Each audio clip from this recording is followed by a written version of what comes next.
Good evening, everyone. Welcome here for tonight's round at Silverstone. We are in the UK. We are in the home of effectively motorsport in a way, considering that Formula 1 was born here in what remained of World War II, because we are effectively currently on a very old runaway that was used in World War II, and from the scratches of that tarmac, this track was built back in 1945. Basically, 1948 was effectively established, and after then it was all history with the very first rounds of Formula 1 and the RAF effectively using old airplane engines to build the very first cars that paved the way for motorsport to be born. But Silverstone racetrack has undergone several, I would say, different layouts in its years. The most famous was the one that was being used until 2011, with the part that spans from Abbey to Brooklands, that essentially was a sort of a shortcut compared to today's standard, with Abbey that then gives you into Farm Village, the Loop, Airtree and Wellington Straight, to then go into the Brooklands once again, effectively elongating the racetrack.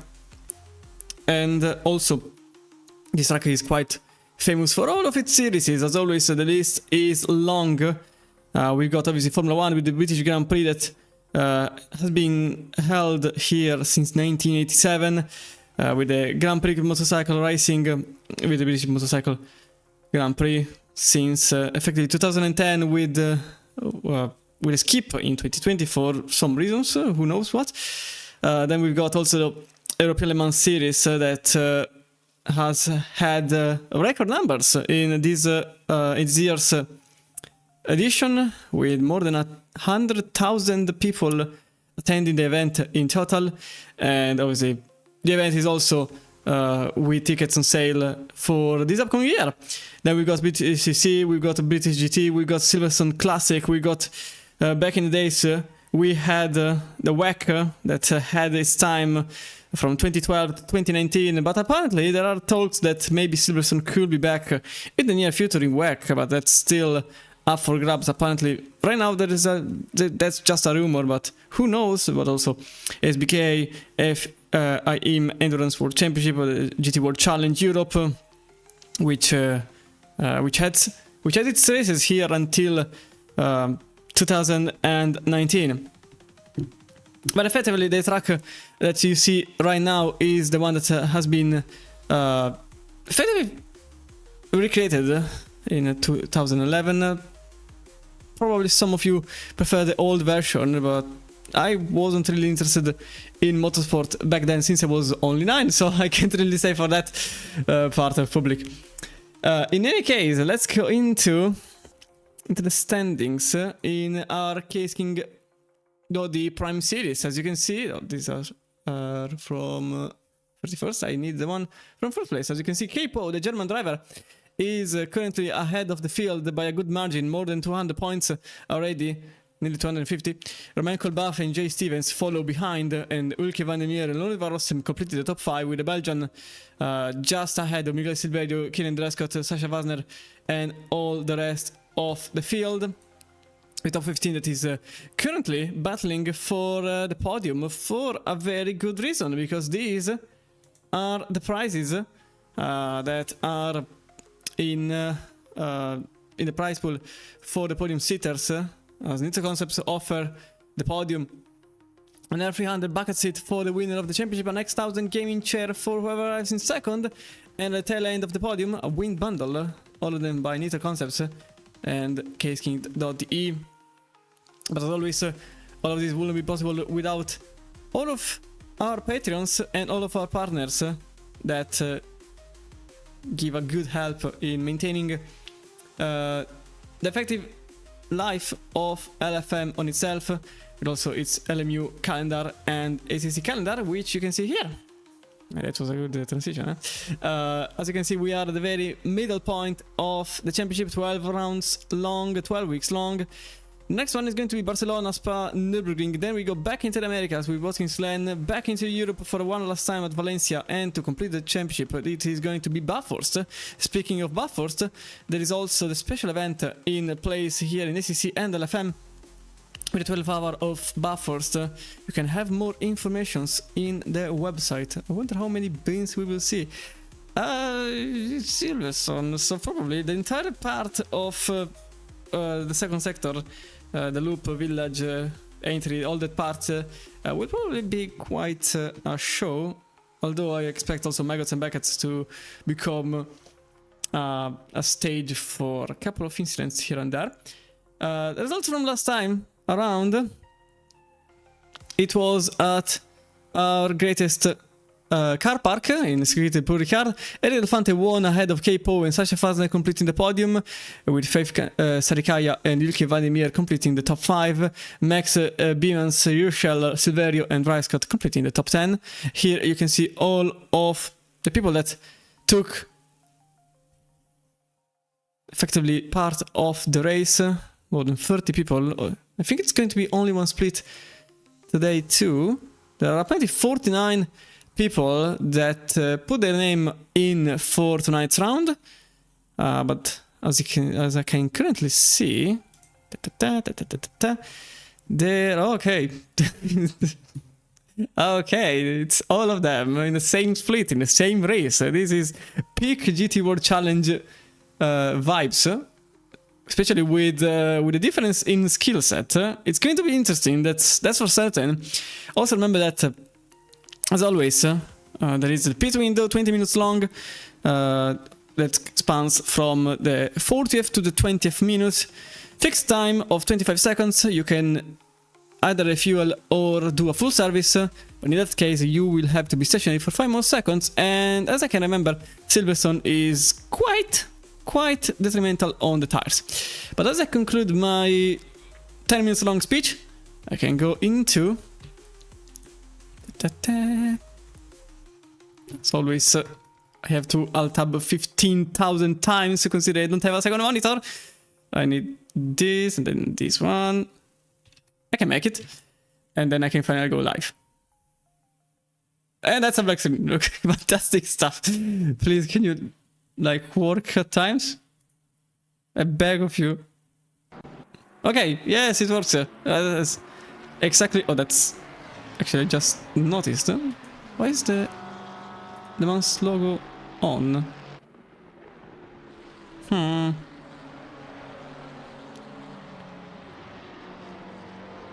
Because it's the incorrect overlay. That's why. And I need this one. As I said, as nothing ever happened, exactly according to plan, and as always something is missing or is slightly bulked, but that's the deal with a one-man army in doing all of this. As you can see, 48 currently on track, 48 cars. This is going to be peak GT World Challenge vibe, and I do expect a lot of mess, to be fair. I can be as objective as I can. I am very much a fan of objective opinions and say how things are. And nearly 50 cars in Silverstone with people effectively in esports teams and people that are probably just starting even in the same race. It's very much like having pro AM and AM cars in the field. As I can see that. Let me just see one thing, because I just noticed.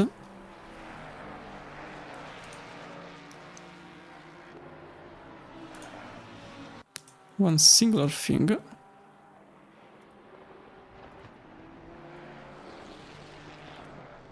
That wasn't working, which is now working. You probably didn't even notice, but I did. And now everything works. Yippee! It was more of a very, very little thing. In any case, on the left, current in qualifying, you can see various things in the tower. You can see the manufacturer, you can see the gap from pole, you can see the nationality, and that's about it. In qualifying, that's about it, but in the race you will see different informations. You will see the gap from the car ahead, you will see also the manufacturer, the nationality of the driver, but also the position delta, so you can understand who is good at qualifying and who is better in racecraft. For example, I am the perfect example of this little difference, because in qualifying I am awful, I am terrible, and then in the race I remember that I can actually drive. That's just for the show, obviously. That's obviously it's all on purpose, and it's not just because I go into anxiety mode and I completely forget how to drive in qualifying. In any case,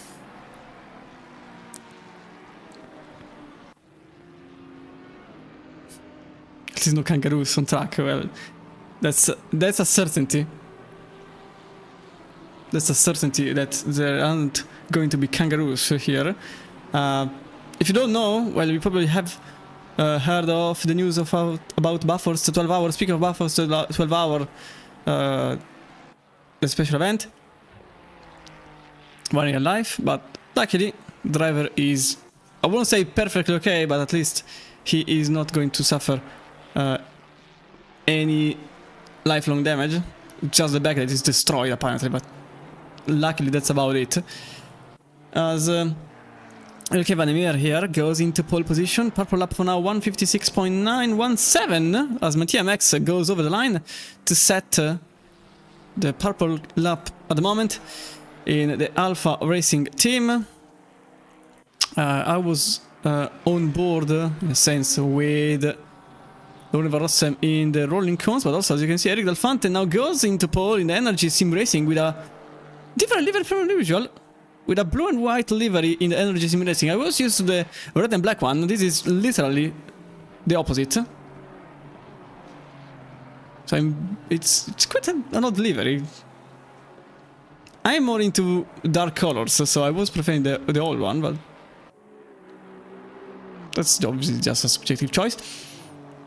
Purple lap right now, 156.8. There are multiple cars that are going over the line as Romain Skolbaf also sets his personal lap in the number 7. The McLaren is now in 4th place, overtaking Van Rossem, but behind Van der Meer, who is currently about to set a purple lap, even for him. Multiple drivers are currently improving. One of them is Capo in the Best Friends experts here in the number 2.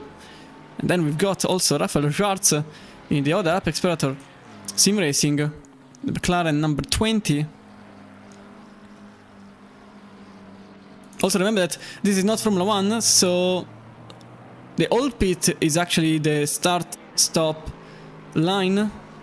The newer one, the one that is effectively the Hamilton Straight, is the F1 pit, and therefore the one that is not being used here, because the GT World Challenge layout is being used, as you can see, just after Woodcote.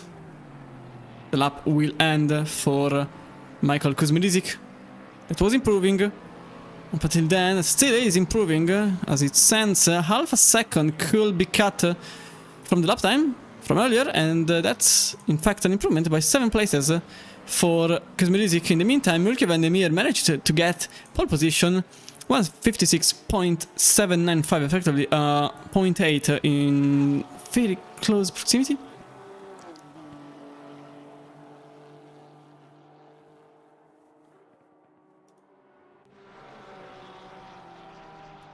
Delfante right now is still about to complete the 3rd lap, as the second one was clearly not a good one, 2 minutes long, probably a cool down lap for the Italian driver.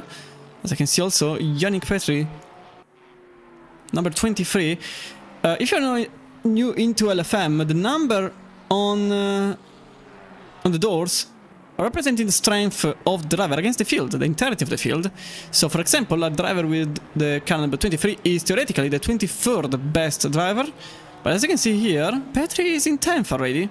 So currently having a very good, at least qualifying session, for the race, we will have to wait 7 minutes plus 60 more for the race, an hour long race in our championship, which remember, it is with prizes on the line.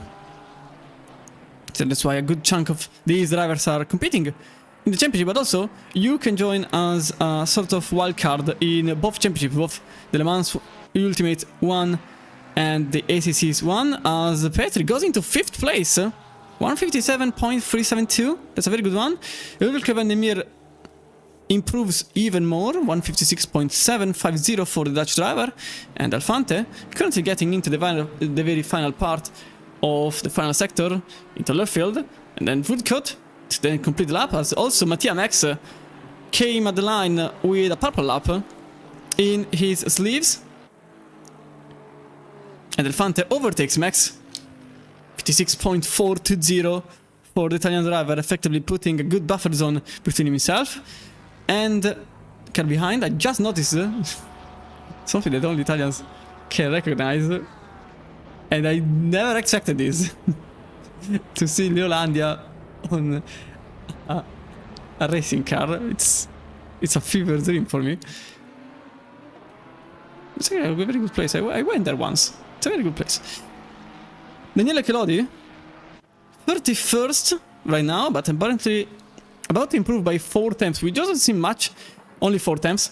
But as it stands, he could jump in 10 places by just improving 4 tenths, which he might be able to do, otherwise we will find him still in 32nd, but still with 5 minutes to go, a couple of laps left for the Italian if that happens, but he goes over the line to set an improvement, 58.352, and that's 27th, 50 milliseconds better, and it would have been 23rd.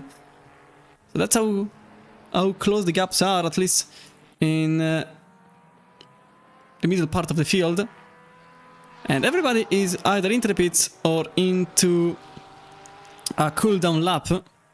Not seeing many huge improvements, although David Sugi is still in 47th without a proper valid lap in his pockets as he goes over the final 2 corners, and that is Sugi going in 31st only for number 40. Also Wayne Ferreira in the Player 1 Racing, that's also another car that still hasn't set a lap. Matter of fact, the one earlier was a 59.1, but probably out of bounds somewhere around the track.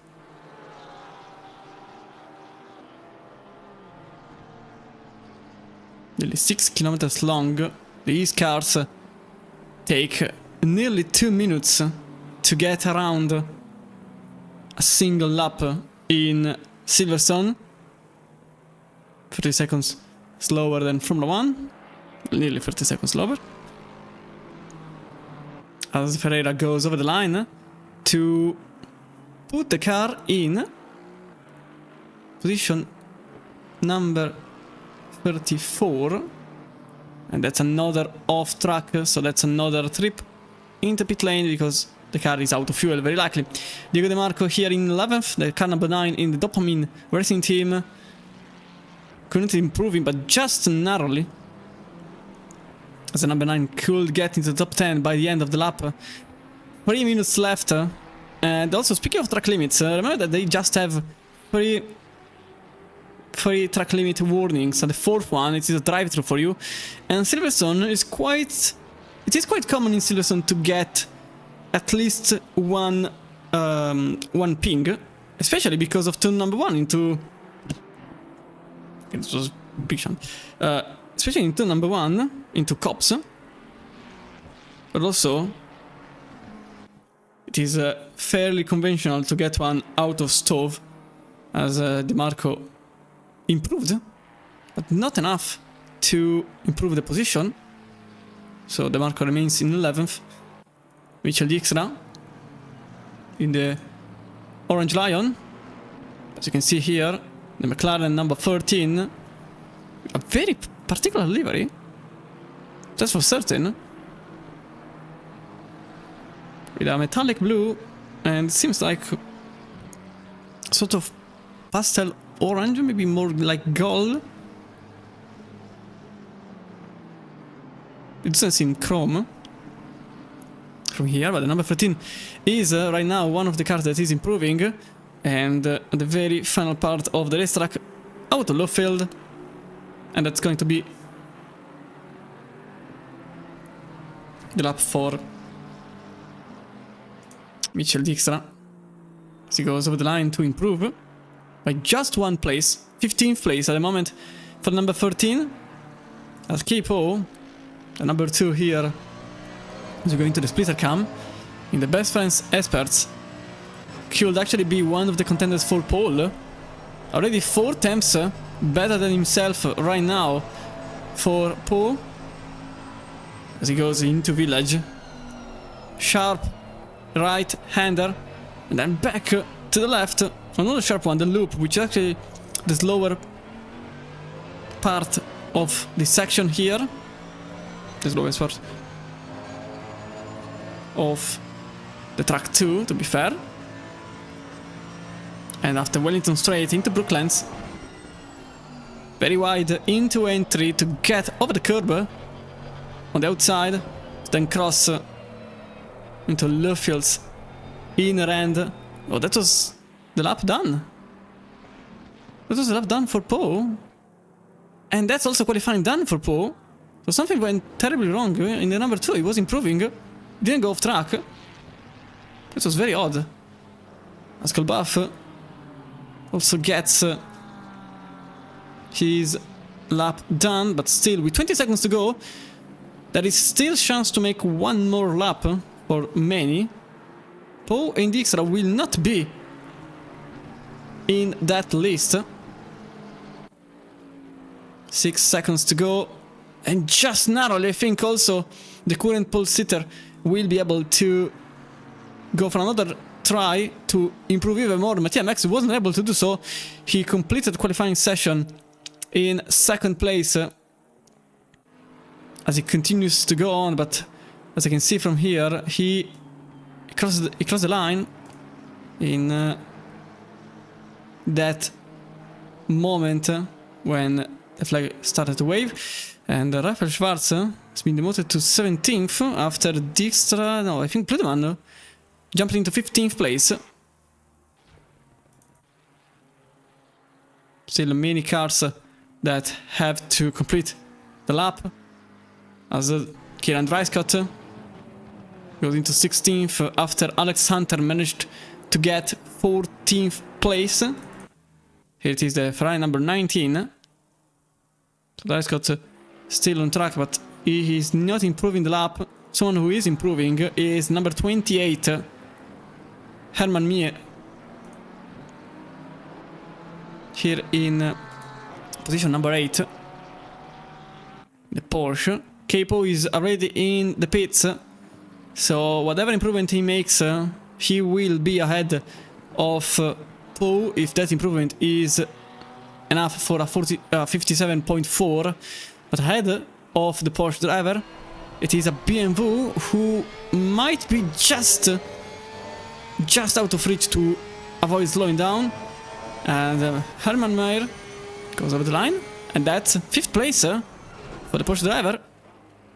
Still some cars improving. One of them it is Dryscott managing to do so. Just the very tail end of the lap, but he goes over the line, and that's 13th place. A good improvement for Dryscott. And that's qualifying done for our drivers. As I said, Mattia Max still arrived on the line, but that lap was not a valid one for him. Now I have to go into drive and wait a couple of seconds as the field will be set even in the website, so I can go into the grid. It's a very long grid. Well, luckily the track is quite long. As I said, 5.8 kilometers long.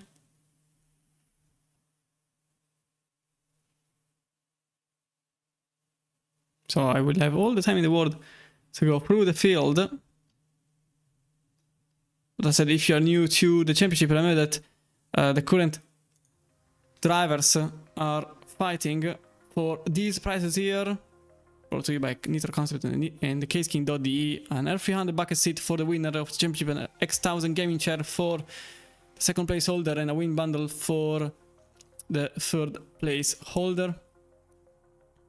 All of these is also possible thanks to them. Also thanks to all of our partners in LFM, to Go Setups, to ACC Drive, to Moza Racing, PMAX,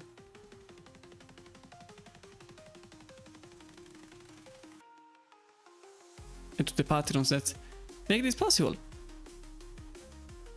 So I go into the grid. I think that it's already been set, and the answer is yes. Eric Alfante starts in first place, 156.420 for the Italian driver. Mattia Max continues in second, and in second row, Ulke van der Meer and Romain Kolbaf, the Honda number 3 in third place, and Kolbaf here in the McLaren number 7 in the ERE Race Esport team. Herman Mayer just arriving at the very final part of the qualifying session in the car number 28 in 5th place, and Lorenz Van Rossem follows in the very pink Ferrari with rolling cones, which is usually Unicorn Racing, but apparently it isn't this time. Yannick Petri, Apex Predators Sim Racing, car number 23 in 7th, and to complete the 4th row, it is Capo in the Best Friends Experts. Then to complete the top 10, Richard Seifert in the Apex Predators Sim Racing, number 12, and then the number 6 of Jay Stevens in the Lamborghini by Strider Motorsport. The Swiss driver will be at the very edge of the top 10. Diego De Marco, the Italian, will start in 9th place in the Dopamine Racing Team Ferrari, and Norbert Pozan, that's going to be number 27 Lexus for the Hungarian in 6th row. Kieron Dryscott, the Scottish, will start in 16th place, in 13th place, car number 16, and Ferenc Nagy in car number 41 in 14th in the Vantage V8. Apex Predators Sim Racing number 20 in the McLaren, Rafael Schwarz in 15th, and Alex Hunter in the Ferrari number 19 in 16th place for the British driver in his home soil.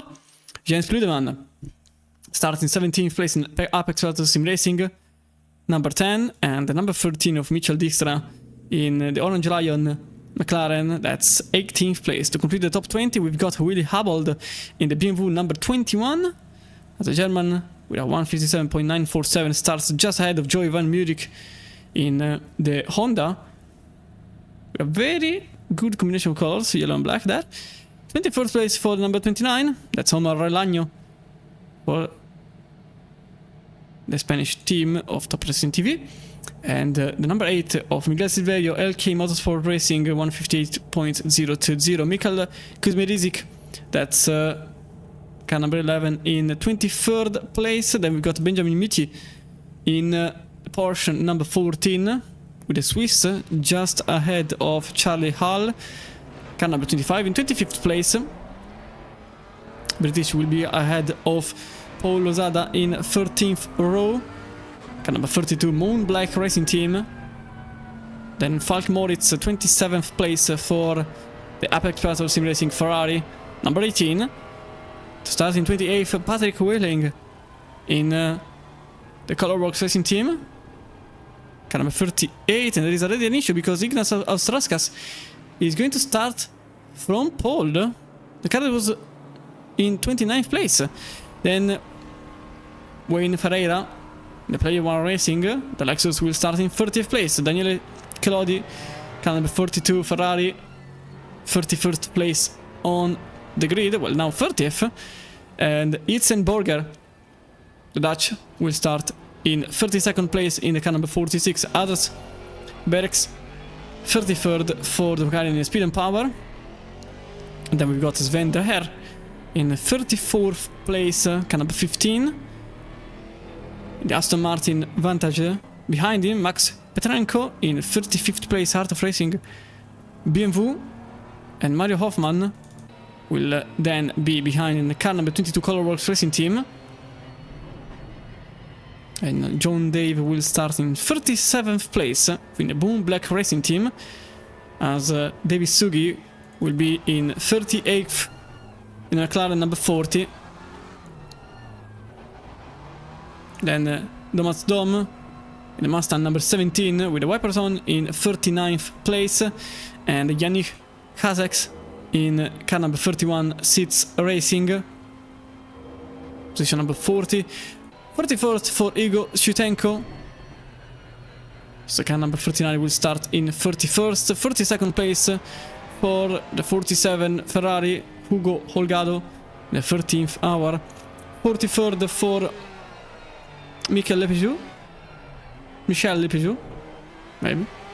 I'm not really good in the French language. Dominic Dumday in the Midnight Motorsport. That's 44th place, and Ivan Lopez in 45th. And that's okay, it is now Anthony Chan. Ivan Lopez is in 46th in the Mustang. And Stefan Kozubek, the Aston Martin V12, in 47th place.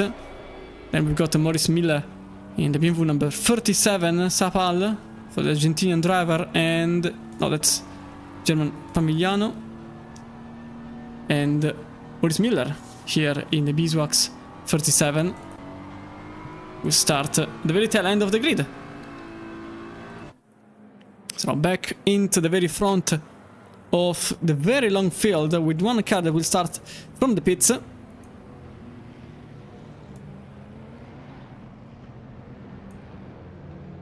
Like it's going to be a comeback run for the Audi in the pits, Ignas Astraskas. But for now, we remain here to see the very start of the hour-and-a-half long race. Riddle Fante will be ahead of Madia Max for the next 90 minutes. We're going to see a very large field of cars battling for the win.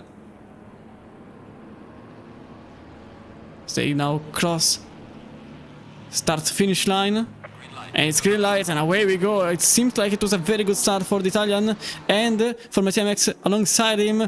They both go one after the other in turn 1, and then into Magnussen and Beckett. So it could be a challenge for position here between the Porsche and the Ferrari. Lotte Rossem on the inside, which is now the outside, and the pink Ferrari now goes into 6th place. I can see a couple of cars battling for position here. As you can see, it was a Lamborghini. Oh, that's sorry, it was a Lexus going very wide. I think it was Norbert Pozan going very wide in Magnussen and Beckett, and then I can see some other chunk of cars cutting the lines with a couple of cars also in the grass, and that's Sven Dreher already causing a yellow flag instantly in the middle of the field.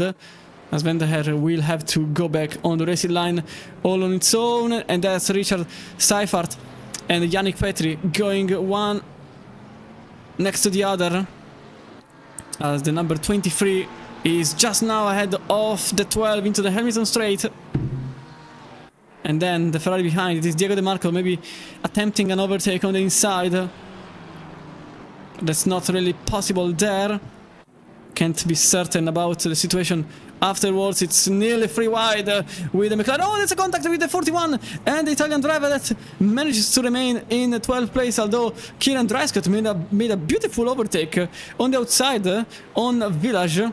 And this is the car number 16 with the Scottish now in 11th place. Next objective, Richard Seifert in 10th place, as Rafael Schwarz also lost the place on Jens Pludeman with the BMW behind that was aiming at a position better, but that's not going to happen, as Norbert Pozan might lose a place on Schwarz, and that's really what happens, as also Pludeman on the outside. He tries on the car number 27, but Pozan is able to keep the place for himself into the field.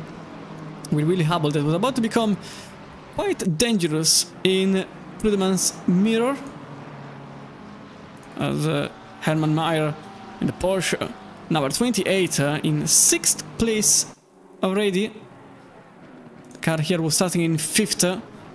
Not the best start for Meyer, but still he is in 6th place. Plenty of time to make it back. As you can also see, there is a very danger on his mirrors. As Jay Stevens in the number 6 Lamborghini could think about something in the point foot, as number 35 is out of track in Magnussen Beckett, and that's a Lamborghini maybe attempting an overtake into the chicane, no contact between the two, although it is very close. And into club, it is side by side between the Ferrari number 4 and also, never mind what I said, because Jay Stevens was able to get from the outside ahead of Hermann Maier with a beautiful overtake on the outside. For a moment, it was Loren Van Rossum going side by side with the Lamborghini, but then the Huracan driver managed to get some kind of buffer, and that really helped him make some places. At the same time, oh, that's some big damage for Alex Santar in the car number 19. Something clearly happened to the number 19 here. I was seeing some yellow flags waving in the distance, and also a couple of cars losing places in the leaderboard, and that's probably what happened early on. Meanwhile, there is contact here between Omar Elaño and Jens Pludeman, with Pludeman on the inside of the car number 29, and that's ultimately, oh, that's Dijkstra. That's Dijkstra falling down the field. The car number 13, seems like it was a contact between the wheel. Oh, there is another car that nearly made contact with the McLaren driver. And the 13 is now in 41st place only. We'll see the incident afterwards, both for the 13 and for the 19. But for now, let's say with the cars that are contending 7th place, Hermann Maier had a beautiful qualifying session. But afterwards, it seems like his pace is not really having the best outcome right now, as he already lost 2 places in the very first 2 laps of the race. So now Lorenz Van Rossum gets closer and closer to his target, who is already 1 second behind Jay Stevens, who had a beautiful overtake here in club 1 lap ago.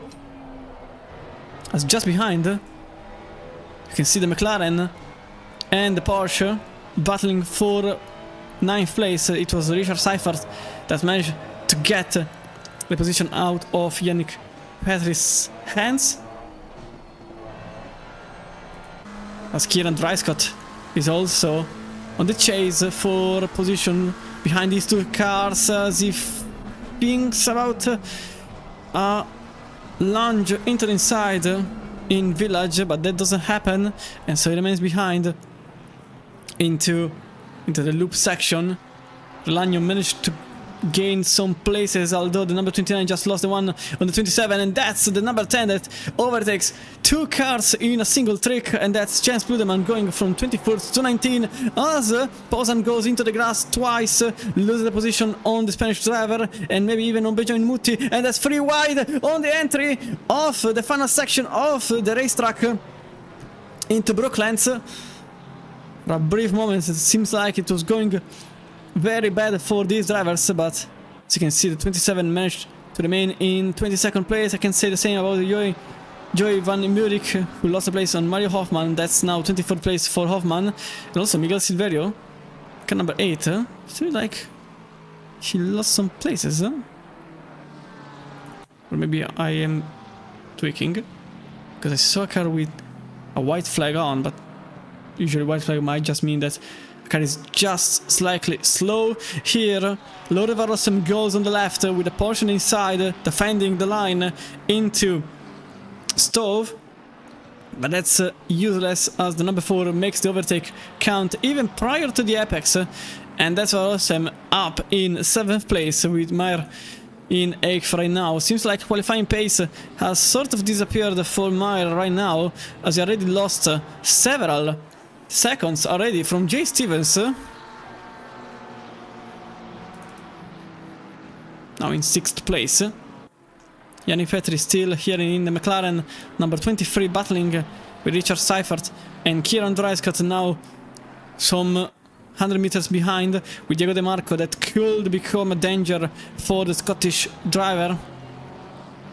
So number 9 is starting to become bigger and bigger in the mirrors.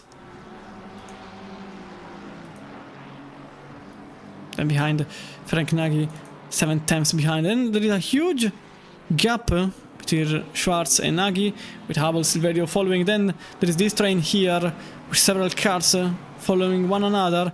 That's Pozan just behind Mutti, with Hoffman behind him, and Van Murik completing the little train, although I can also consider Patrick Willing, and then everybody else behind, because at this point the train doesn't stop until Sven Dreher in 43rd place. Now back into a couple of incidents. That's number 19 that had a collision early on, though I think it's already too late because many incidents have happened since then. It was a yellow flag for the number 8 actually. So I confirm that it was actually a mistake for Silverio. Let's see if something happened to the LK Motorsport Racing Lexus. Yeah, well, something happened, but not what I thought. Just a brief disconnection for them. Then earlier on I also saw, as the 49 is into the grass, I also saw one of the cars going around, and that was car number 13 of Mitchell Dijkstra. Let me see if I can take out the incident, and the answer is yes I can. This is also the number 19. Actually I just found it. No, never mind, I didn't. This is number 13 actually having its incident. So Mitchell Dijkstra was battling with one of the Lexus in 17th place. Very wide here for the 13, closing the line, and that's the 27 that also had a collision with the McLaren. And that was Norbert Pozan, now in 21st place. Should be seen from another angle. It seemed like one of the... Oh, that's the Ferrari closing the door on Benjamin Hutti in a very quick move. Very defensive, entered inside of Brooklands. The Spanish driver remains in 19th place, counter-attacking the overtake proposal from Benjamin Mutti, as Jens Pludeman still remains ahead of the train.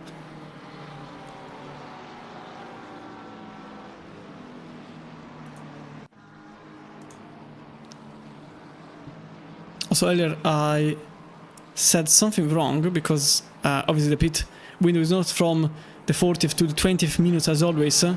I just went with the usual, but consider the race is 90 minutes long. The pit window is still there, and it's on effectively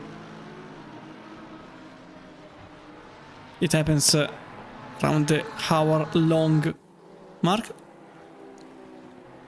Now Richard Seifert very close to Hermann Maier with a number 12 that is right now thinking about making a move, clearly because the lap times are in Seifert's favor, and also because Petri behind could use the Porsche's slow pace in its favor. Last lap for Seifert was an 8.2, but also you can see the lap prior to this one, 8.4, 9.1, that was probably a lap where... Oh, that's Pludeman! That's Pludeman falling down the field! That's Pludeman out! Something clearly happened here to Pludeman. Now in 35th place, just ahead of Mitchell Dijkstra. But let's see the incident that just happened to the number 10. As maybe I will just wait a little with Pludeman that is right now defending against the McLaren of Dijkstra that attempts an overtake but doesn't succeed in doing so. So Pludeman will remain for now in 35th place. But what just happened? That's the car number 10. Let's have a look at the action. He was battling with one of the Porsches on the track. I think it was... I'm pretty sure it was Benjamin Muti. Then into... Oh, that's a contact, yeah. That's a 14. Definitely lose on the brakes in Village. Throwing through the man out of the racetrack. It is not live stewarded. The race is not live stewarded for that. Le Mans Ultimate has that. But in ACC you will have to make your own reports. The very tail end of the race. As Van Rossem is now very close to the car ahead. That's Jay Stevens. The Stratton Motorsport. Wing camera for us to see the situation changing in 6th place. It's the car number 6 that started in 10th place. It's now very slowly, but he's starting to struggle against Laurent Van Rossem.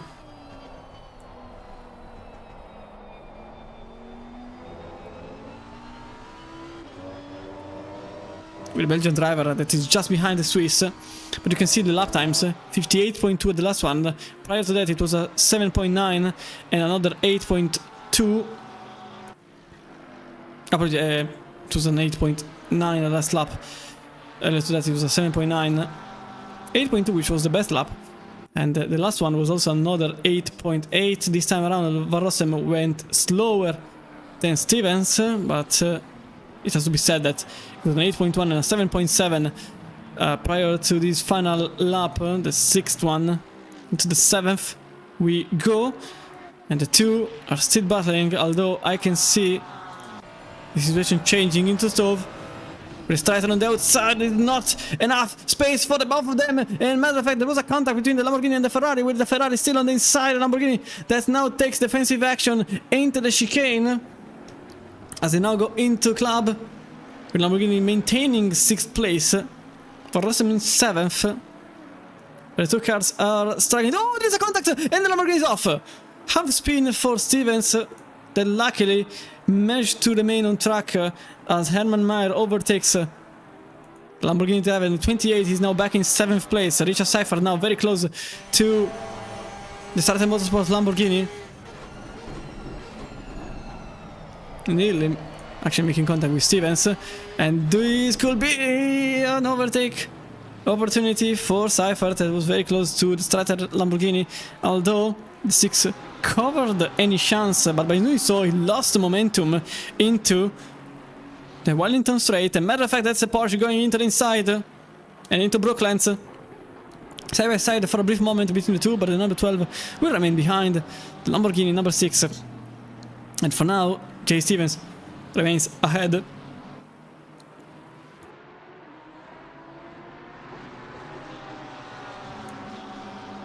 Seifert for now in 9th place. Obviously this lap will be completely useless in our statistics for everybody in this part of the field.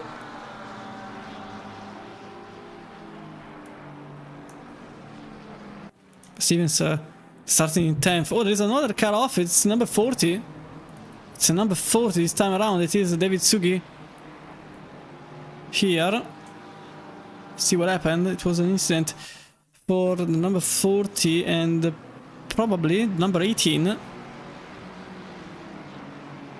Let's see how it happened. As they were battling for 30th place, no, 28th place, apologies. As yeah, it was a clear contact with another car behind. I think it was not the 18, I think it was the 49 to be fair. Yes, it was the 49. A slight tap on the rear left shoulder.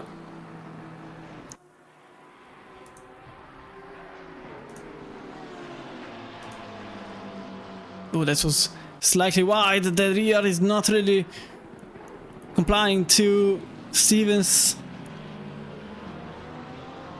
rules, as it seemed like it was quite loose on entry.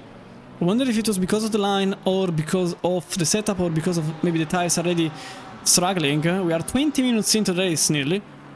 And remember that Silverstone is quite a difficult track for these Pirelli tires. You can't really go more than 40 minutes without struggling, as it's very abrasive. And there isn't really space for any mistake. If you ruin your tires, it's pretty much your pace gone. At the same time, there is a huge battle here for 32nd place, with Ivan Lopez and Anders Berex side by side into the Wellington Straight, and also ahead it is the number 25, Charlie Hall. I think it was 25 earlier on, and John Dave making the move, as Ivan Lopez also overtakes Berex. At the same time, it was Shutenko losing the place actually on Kazakhs. Now the two are side by side one another. That's the Porsche number 39 that makes the position in front of the Audi just in time for Copse. Back in 7th place as Hermann Maier is back at the fencing. What? What did I say? He's back at the fending. Although the number 6 is clearly on its toes. Very loose, very much on the inside, and this time around the overtake happens on the inside rather than the outside, in the very same place as earlier. With a double overtake as both Jay Stevens and Richard Seifert managed to get ahead of the Porsche number 28. Meyer now lost the place on the two of them, and maybe the McLaren will also join the party by making the move on the inside, but it was very close in Village as Meyer remains ahead of the McLaren at the very least. At the same time, Dreiskott could utilize this opportunity to make one place more and to enter the top 10, but the Scottish remains in 11th. Petri couldn't afford any sudden move. It was very close to a contact for number 23, and so Petri remains in 10th place, also because of Dreiskott behind, very likely. Making a mistake now means losing the place on the car behind, and the 16 is very much on his tail here in backyard of the field. 27th place for Thomas Dom that overtakes Patrick Welling for position in the Colorworks McLaren. 38. Now back to the main dish. I haven't really spoken about what happened in front for this whole time, and pretty much nothing really happened so far, as Yannick Petri also overtook the Porsche number 28, which is clearly lacking in pace in racecraft, as Meyer also placed on Petri 2, and Dreiskott could also make the very same move on the Porsche driver. There was another yellow flag. This time it was caused by, I think, the number 45 and 46. Both of them involved in an incident. Let's see how it happened. It was Stefan Kozubek making a contact with, I think, the car ahead. It was actually the Ferrari behind, Itzenborger, making contact with the V12 Vantage. And oh, that's also the Audi that was starting from the very pit lane. Stefan Kozubek, 46th place.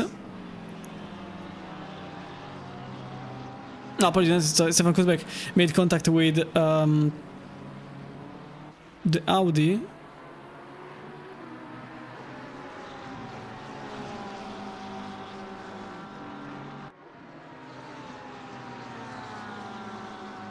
I can't find the Audi anymore in the field, so that's a disconnection for them.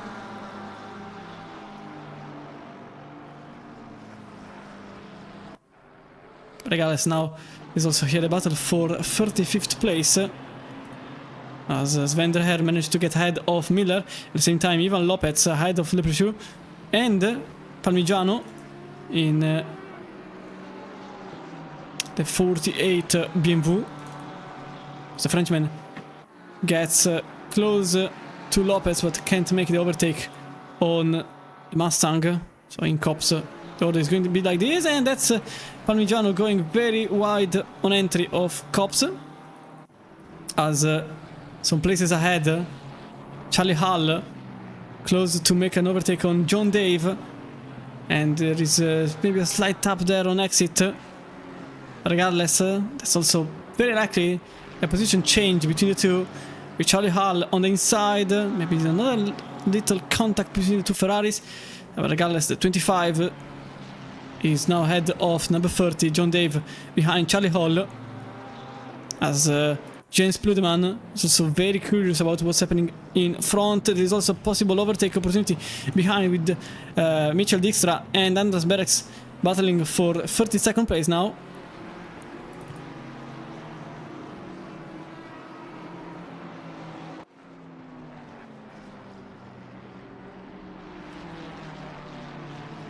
The two cars ahead are battling for position, as Hull on the outside. Contact between the two right now with the Ferrari number 30 that went on the back of the 25. Is also ahead. For a moment I thought it was an overtake, but it was just the timing screen glitching out for a bit. And I'm not entirely sure that nothing will happen. Richard Seifert here, 8th place for him. Seifert is very close to the Lamborghini ahead. The last lap was an 8.5 for Seifert, 8.7 for Stevens. And Apex Predator Sim Racing number 12 will very much be in a position to make a pass up front. With still 60 minutes to go, the usual race length. For these drivers, it is just 1/3 of the race gone as of now. In 21st place, there is an overtake on the inside for Mario Hoffman that overtakes Daniele Chilodi, who loses the place on the Colorworks Porsche. And the number 42 is effectively now in 22nd place. At the same time, there is also the battle for position here, as Charlie Hull and Dave still continue to battle for position here into the chicane. The McLaren behind Mitchell Dijkstra was attempting to make a very dangerous move free wide when entry was very difficult to make it happen, but regardless, in all of these, James Pludeman was able to get ahead of both Ferraris. Remember that Pludeman lost several places earlier on because of a contact, as just behind you can see the two cars battling, John Dave and Mitchell Dijkstra. On the inside he goes in the car number 13, also in a comeback run because of a contact from earlier, and the car number 13 managed to get at least in 31st place, but maybe it was just a momentary solution. With a 30 that goes back on the outside to try a very odd move, but he's on the inside of Luffield. But regardless, that doesn't stop the McLaren that keeps itself ahead of the Ferrari. The start finish line and into Cops on the outside. That's finally a done deal for Dijkstra, ahead of John Dave. In the meantime, here Joey Van Murik and Paul Lozada. Paul Lozada on the Bentley number 32. That's for 23rd place right now, as all is show yellow flags, so probably a mistake happened. For now, the number 24 goes ahead of Paul Lozada. And into the chicane, it is Van Murich completing the pass. Charlie Hall, car number 25. Something clearly happened to them. This is how it went. So Charlie Hall in the 25 here, behind Pludeman on the grass. See from the helicam if there was any contact. Yes, there was a slight tap, but I don't see it as the incident. So let's see maybe if it was just a bad placed replay, which I think it was. So we are into Maggots and Beckett and then into the exit of Chapel. Oh, that's the rear end gone, and then the car being thrown into the wall. And that's the race gone for Hall, unfortunately. In the meantime, there is still a battle here for 7th place, although it is important to notice that Yannick Petry is starting to get closer. Look at that car. Last lap it was an 8.8 for Petry, 9.1 for Seifert, 9.0 for Stevens. So as it stands, Petry is back in contention for at least 8th place. As Petry was starting effectively 2 places ahead in 7th. Now it is in 9th place, the car number 23.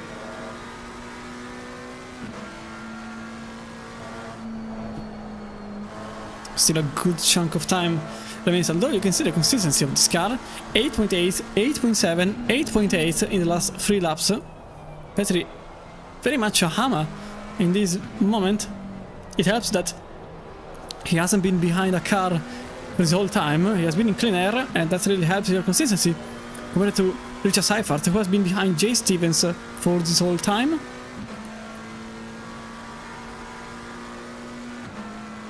Is the Honda like OP, or why are they a second faster? It's more like a very difficult car to master, and that's why the car is very good. But ultimately it's not really the car itself. Well, at least it's not like some time ago where the Honda was simply unreachable because it was the meta. Right now the Honda is very difficult to master, and that's why many in pro categories choose to use it.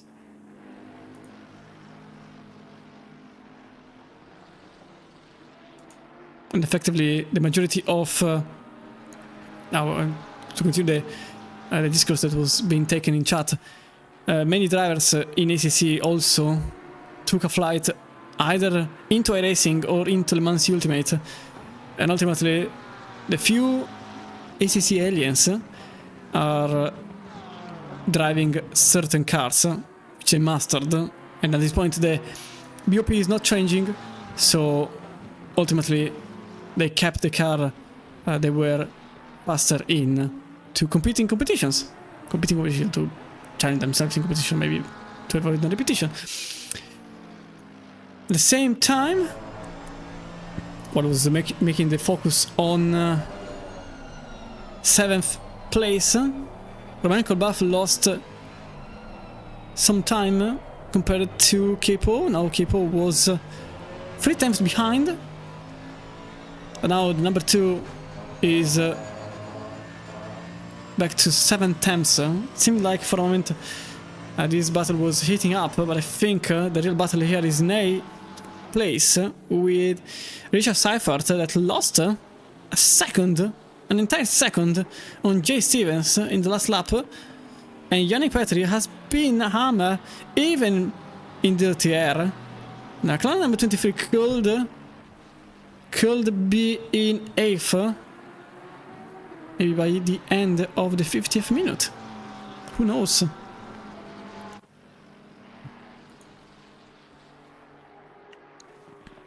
As I saw one car going into the pits, it was Miguel Silverio choosing to not change tires. That's a very brave move. because here tires don't really last an hour, let alone 90 minutes. So Silverio will be in a very difficult boat in the next hour or so. And Petri here, number 23. 9.3 in the last lap, so the dirty air is starting to kick in for Petri, and he clearly wants to make the overtake as soon as possible, and that's why he already goes into the left and makes the overtake instantly. It seems like Cypher was actually quite slow, nearly on purpose. And that's because they are teammate. Just delivered that is not matching, but Cypher, I think he let Petri go by. Consider the difference in pace. Whilst here we are into 16th place. Michael Kuzmirizik is ahead of Omar Relagno and Benjamin Nutti.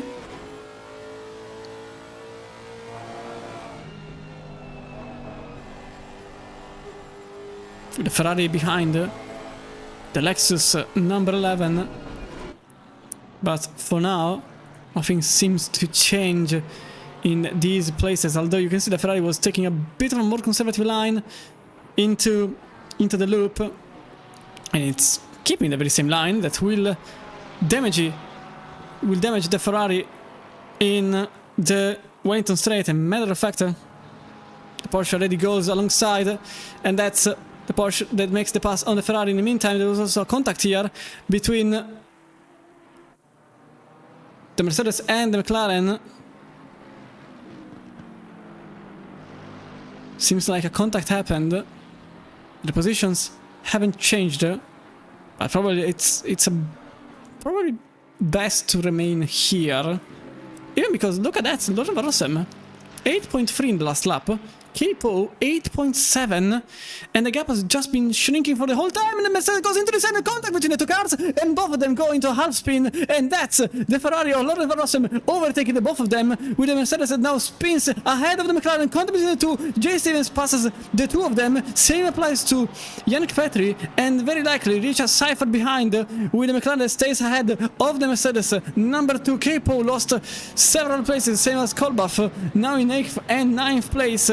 Kieran Dreiskott was not able to make the pass in time, and he will remain in 10th place, but everybody between Dreiskott and Ulke van der Meer managed to make up 2 places, except Capo and Roman Kolbach that now are in, the pit is open, in 7th and 8th place.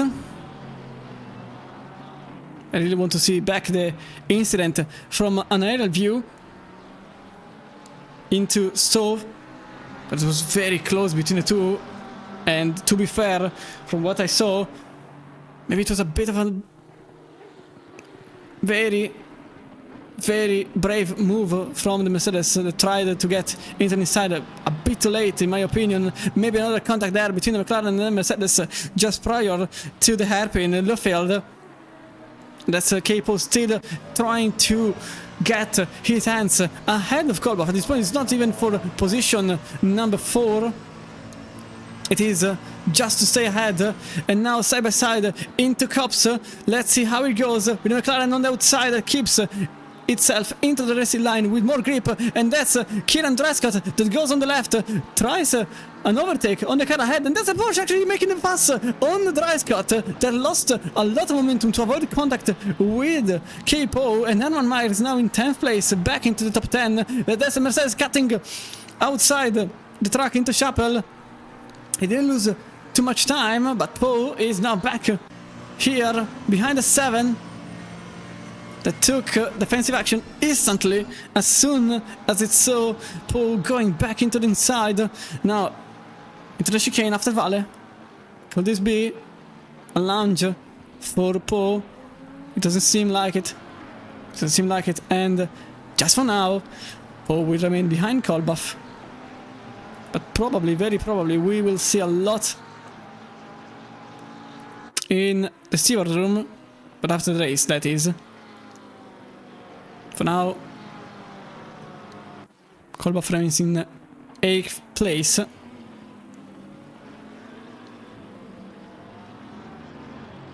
several cars went into the pits. So effectively Miguel Silverio went in prior to the pit window being open, so his pit stop was actually not a valid one, and so I'm not really sure what the tactic is there. Probably not enough fuel put on the car in the pre-race, which led to Silverio going into the pits earlier than expected, but outside the window, so we'll have to go back into the pits once more in some time. At least he has to be inside the next 17 minutes, otherwise he will incur into a penalty, a drive-thru to be exact. Also in the pits, Parmigiano, Lopez and Hunter. They repaired also the car, very likely. Now there is a bit of a gap. Let's see how it happened between the two. So this was the incident that sparkled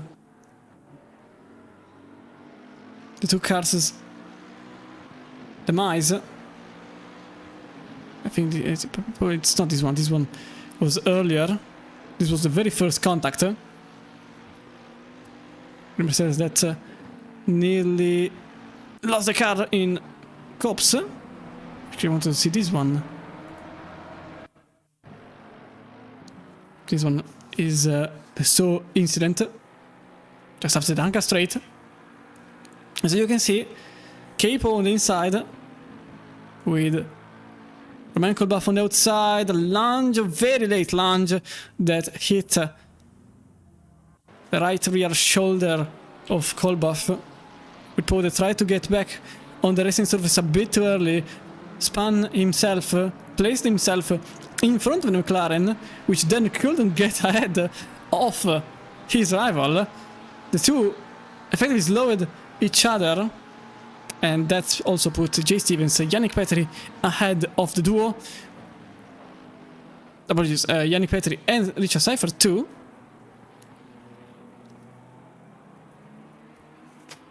It was 3 cars that made the overtake, except obviously Oliver Rossem that was essentially behind them, who just managed to miss the incident. I want to see that again later on, but now Capo goes into the inside of Cops. Another time the car is loose, another time the contact happened, and another time it was into the right rear shoulder. Very likely Colbaf is starting to get nervous, and Poe is not really keeping the car in a safe manner right now, with multiple contacts with Colbaf and with the rear end that keeps on getting loose. And again, you can see the rear end getting loose.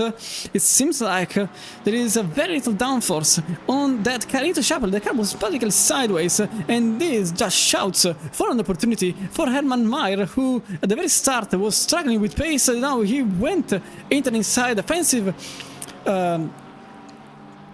Effectively a defensive action at the very late moment for Poe, and that's Kieran Dryscott going on the outside and makes the overtake ahead of Hermann Maier, with Dryscott ahead of 28. Maier is also going to start looking in the mirror once again, because Ferenc Nagy is barely behind. There was also contact between the 14 and several other cars, because I can see the 14 dropping in the field. As Benjamin Mutti, he's here in 19th place right now. It's also the 42. So maybe a contact with the 42, and it's free wide in the Hamilton straight, with Daniele Collodi losing 2 places on the Mustang and the Porsche ahead, who also goes side by side into... Oh, there's another contact into Abe, and the Mustang is ahead. That's Domas Dom ahead of Mario Hoffman, and also Daniel Claudio defending against both Joey Van Murik and Paul Lozada in the Bentley in the inside line at the loop. No contact between the 24 and the 32, although the 32 was having a bit of a better run here, as Poe and Stevens both go into the pits. So at least there is a bit of a timeout for that battle. Sail side by side into the Wellington Straight, And the Honda is on the outside, but on the better line, although the Bentley literally throws itself into the racing line and covering the number 32, manages to remain ahead of Joey Van Murick, who sends himself into the pits instantly. Maybe a bit too quick? No, he is not. I wanted to see back the incident that had as a protagonist. I think that was Benjamin Muti in the 14. So let's see how and what happened. So he's in a battle with a Lexus. That is Mikhail Kuzmirizik. Still side by side for the two. The 11 on the inside, Benjamin Muti on the outside. Contact between the Lexus and the Porsche. The 14 was half spun, then cutting the grass entirely to at least keep the majority of the places that car was about to lose. Now Stevens ahead of Poole without many surprises.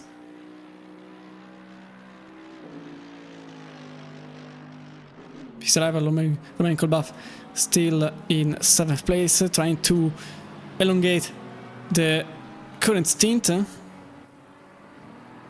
As Stefan Kosbeck shows a yellow flag, but that's possibly to let it's to let Van der Meer pass by. I still haven't mentioned, I think, once the leader of the race so far, Eric Delfante here in the Energy Sim Racing. Number 1, he has been in the lead for this whole time. He has the purple lap, 157.8, and he has been in the lead for this whole time, 6 seconds ahead of Mattia Max, another 2 ahead of Ulke Van der Meer, who never really lost track of Max progresses, but he has always been these 2-3 seconds behind. Then Yannick Petri in 4th right now, but to be fair, he is in 4th because of pit cycle, because Lore Varosem was in 4th up until now, and he will probably remain in 4th considering he was quite ahead of the rest of the competition. As he goes back into the racing line. Still 10 minutes to go for everybody to go into the pits.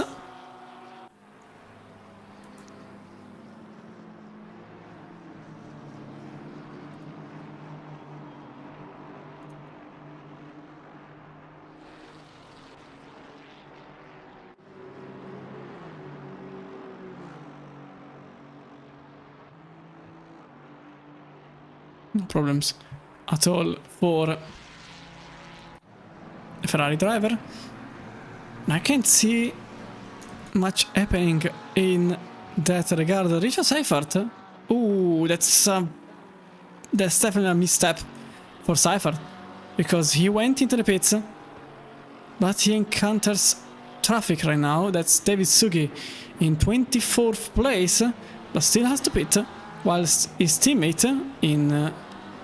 no, not teammate, apologies, his rival, number 6, Jay Stevens, managed to just stay ahead and to effectively cut short Richard Seifert, who himself was actually quite slow on the pit lane. Apologies, Jay Stevens was actually a bit slow in the pit stop. 35 seconds for Stevens, 32 for Seifert, but still Sugi managed to fit himself ahead of Seifert, so the battle between Stevens and Seifert effectively never happened for now.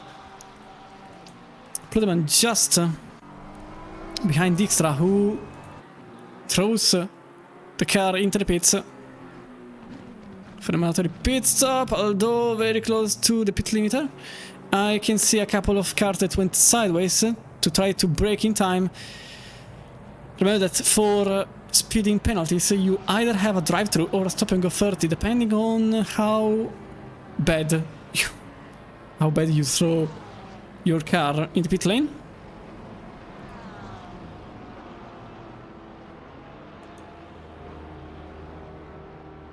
Everybody is jumping places, very obviously. as Ilke Van der Meer is also another car that, unfortunately, didn't really find clean air at the exit. Lodi and Wayne Ferreira.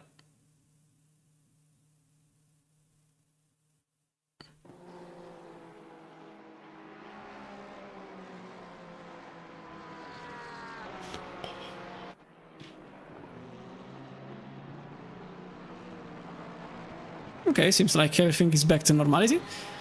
I lost connection for a very brief moment. I just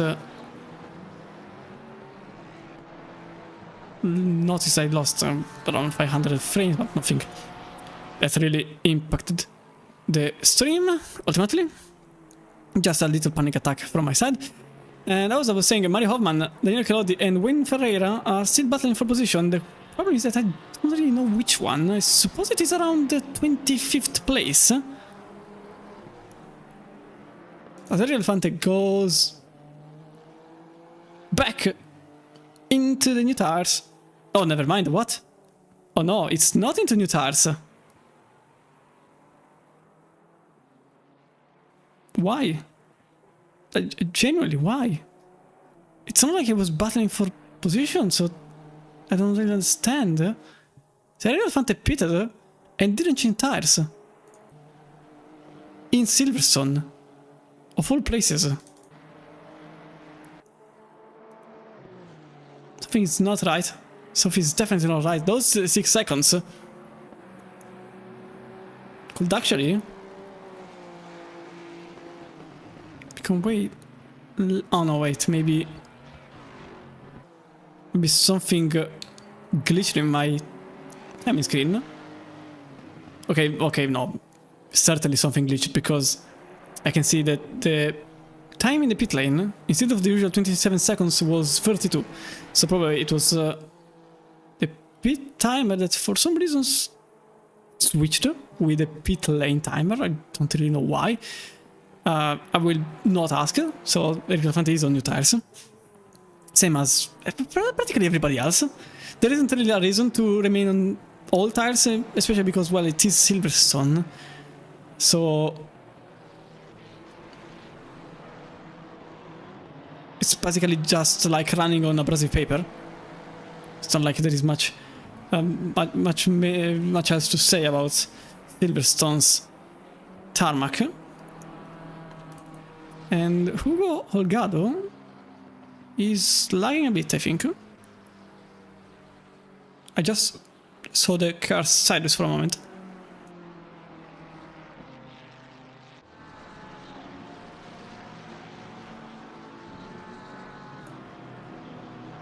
But never mind.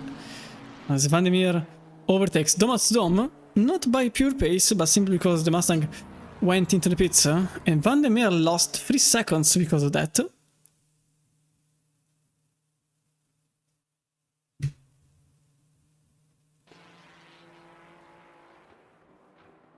Okay, so this time I have no idea what happened, because I didn't lose frames on the stream, so I didn't lose connection, but I did at the same time. As long as the... Oh, I think it was Loren Rossem that... No. I don't know. I don't really know.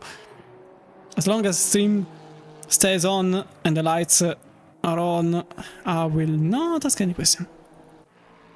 So Anthony Chan here in this beautiful Castrol livery.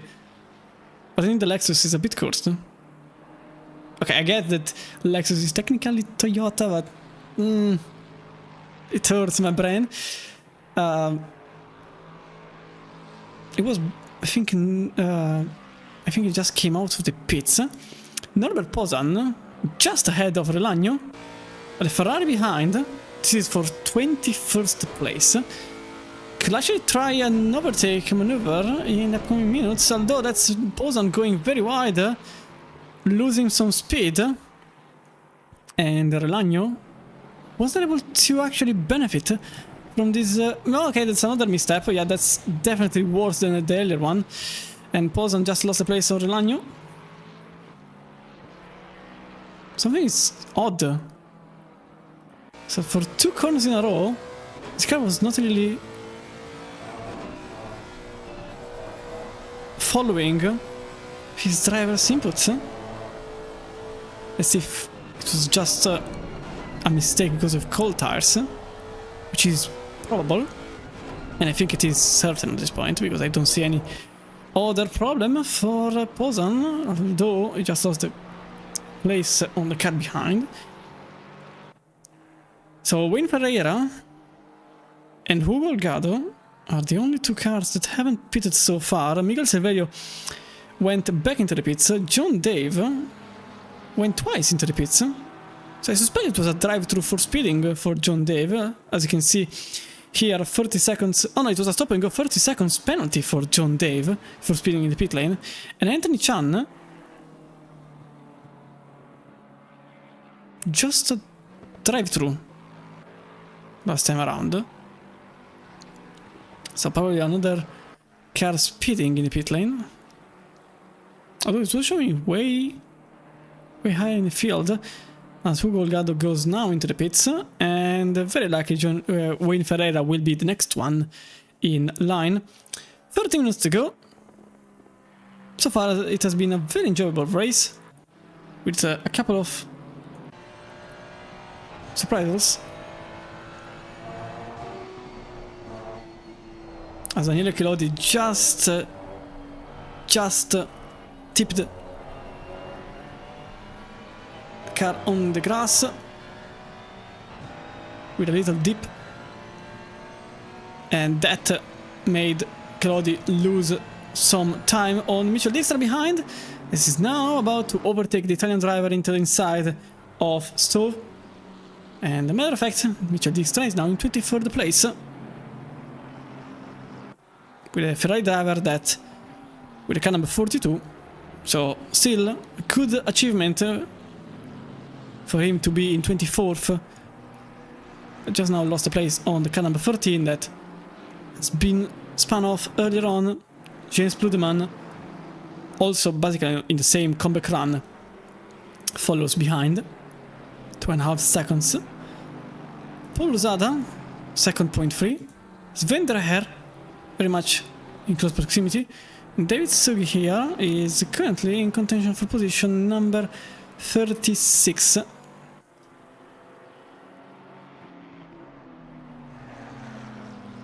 Very close to his opponent, and that's Jay Stevens into the wall!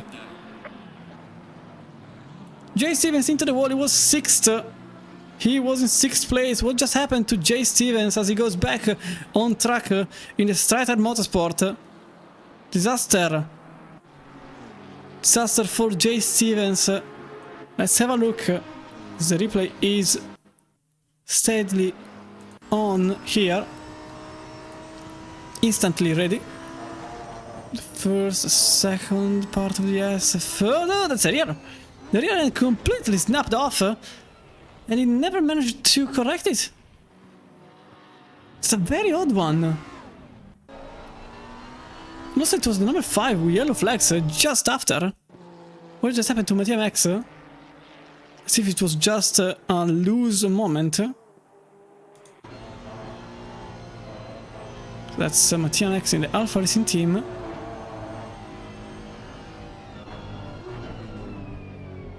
Nothing happened. Nothing really happened. So Jay Stevens, very odd. Oh, we lost the car. It seemed like the rear went completely the other direction. It seemed like a gust of wind. As Wayne Ferreira drive through because he missed the pit lane, pit window. It's a very odd mistake to make. So drive through as a penalty, and then stop for effectively refuel the car and change tires. So the first one will be the pit stop, very likely, and the second one will be the drive through. The car is 2 minutes late on the pit lane closure.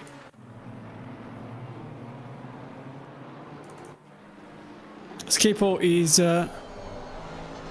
now behind Richard Seifert.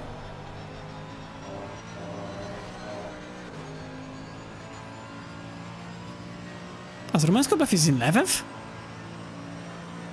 What just happened in the pit lane?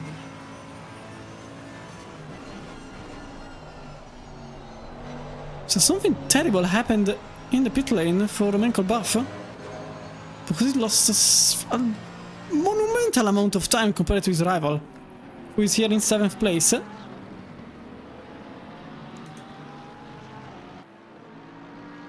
He's using 0TC for sure. I mean, it didn't seem like losing the car on traction. It was... in that corner, you usually slightly tap the brakes if you really want, but usually just going to lift off. It seemed like the balance was simply all over the place. So I wouldn't say traction control, it was just odd.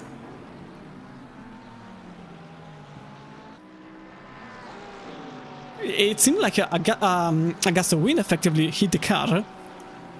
So I wondered if maybe some lag spike happened, because it didn't seem like in traction, because in traction you usually go into the throttle. In that case, it seemed like just losing the car in a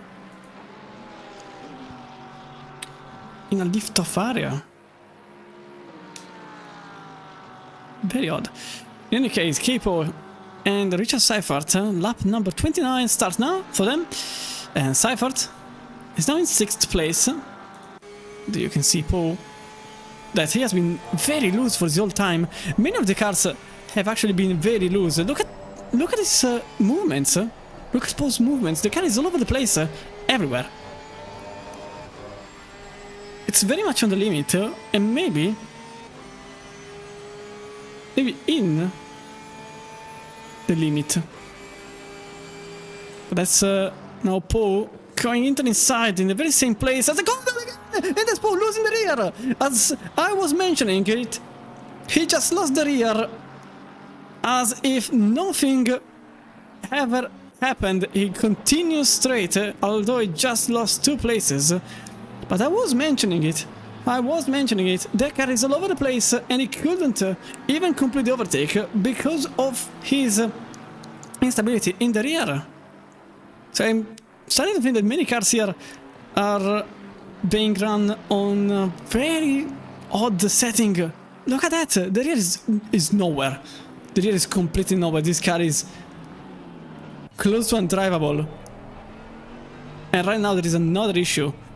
The rear tires are probably damaged, as Jay Stevens overtakes Rafael Schwarz on the outside, and that's for 12th place, side by side into the Wellington Straight. But I think Stevens will have the position ahead of Rafael Schwarz. And that's 12th place, although Schwarz is still trying to battle his way out of this, but he's on the wrong spot of the racing line, and so he will have to stay behind Stevens. And now Ferenc Nagy. Now let's have a look from here, or even better, from the splitter. Look at the rear, he's nowhere, again he's sideways into cops. He's not maintaining the car in one piece. Now Ferenc Nagy goes and tries, but it's impossible into maggots. And the McLaren hits him, and that's the 41 sideways in the middle of the racetrack as the Michael completely hit Ferenc Nagy. What is happening on the stability of these cars? All of a sudden, nobody is maintaining stability. It's a very odd incident, because it seemed like Roman Kolbach simply didn't see Ferenc Nagy from the side view camera. Let's have another look at that incident that just happened between the number 7 and number 41. So let's have a look. Ahead it is the Mercedes, number 2. Nagy has to slow down. It's McLaren going at a very high speed, hitting the Aston Martin in the back.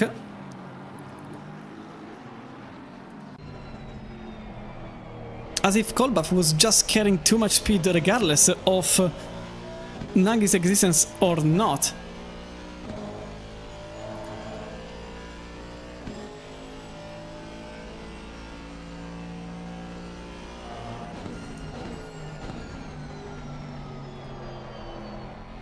So that contact was a bit detrimental on the lap time, certainly, because Ferenc Nagy is now 2.5 seconds behind Capo, who is trying to gain as much time as possible back. He's in 9th. And Kolbach, I wonder if Kolbach was just pointing on the fact that his line is slightly quicker than Nagi's one in that place. I simply didn't expect the Aston Martin to slow down. I wasn't really looking at the speed simply because I really can't. But I wonder if Kolbach was maybe having faith on Nagi's lines and speed in being just higher than it really was. As Kolbach now goes on the outside of Stowe. And that's the number 7 that completes the overtake. Not yet. Still side by side between the two.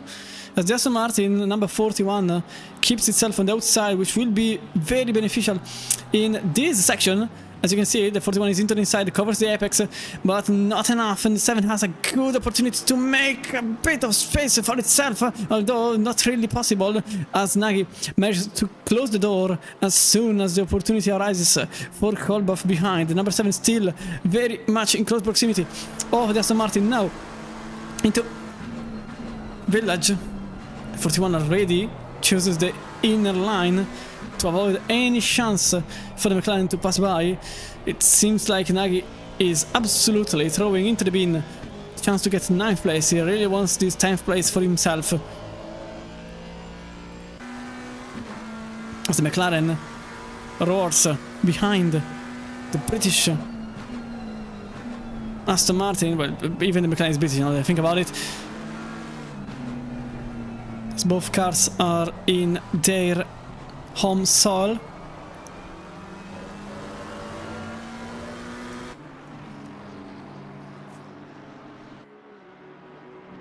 Although technically the Vantage was, in this case the GT3 version was technically German made, but whatever. It's not important, it's just technicism.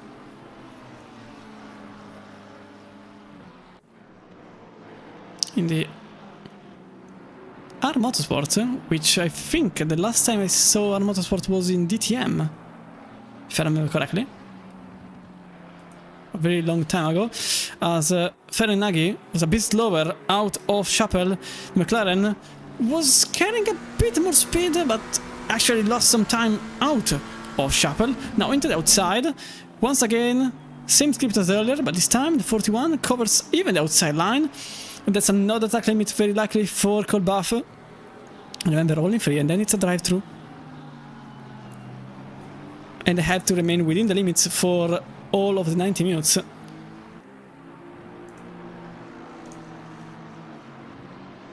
But so far so good for Ferenc Nagy, as the Hungarian remains in the top 10.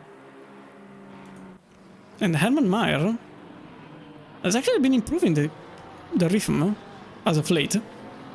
8.7, not as quick as Dreiskott's last lap, which was on 8.5, but you can see that the pace is not that far away anymore. As Capo, 8.6, 8.4, it seems like the car is very quick. And the problem is that as soon as Poe goes into dirty air, as Miguel Silverio went into 4th for a very brief moment, it seems like as soon as Poe goes into the air, or goes into sort of place where the car is not as happy, the number 2 is all over the place.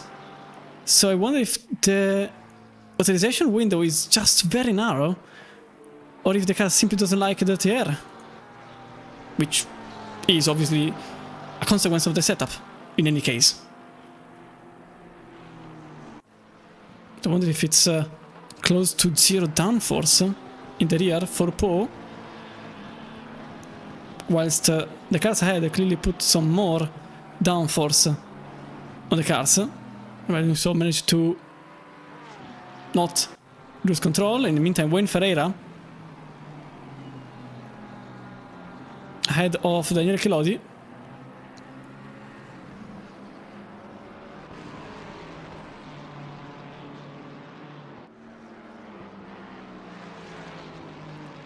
At the same time, Romain Kolbach tries on the outside in stall, but this time he managed to do so in a quick, clean manner. And Felix now in 11th place.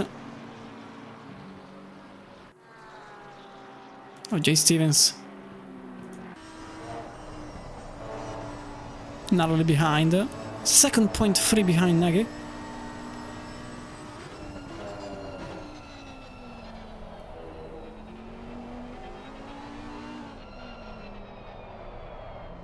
$20 to go. Still a good chunk of time.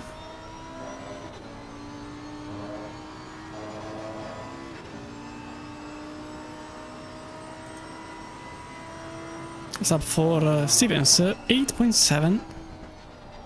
The duo had run in 9.2, 9.3. Finally, there's a second of gap, so let's see what happens here. In 17th place, as Omar Relagno is trying to get ahead of Mikhail Kuzmirizik for 16th place.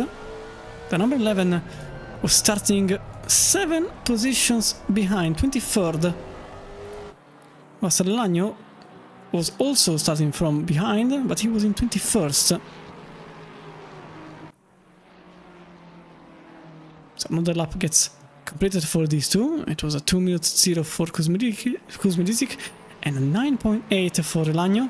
The Spanish driver that cut some gap, but not too much in comparison.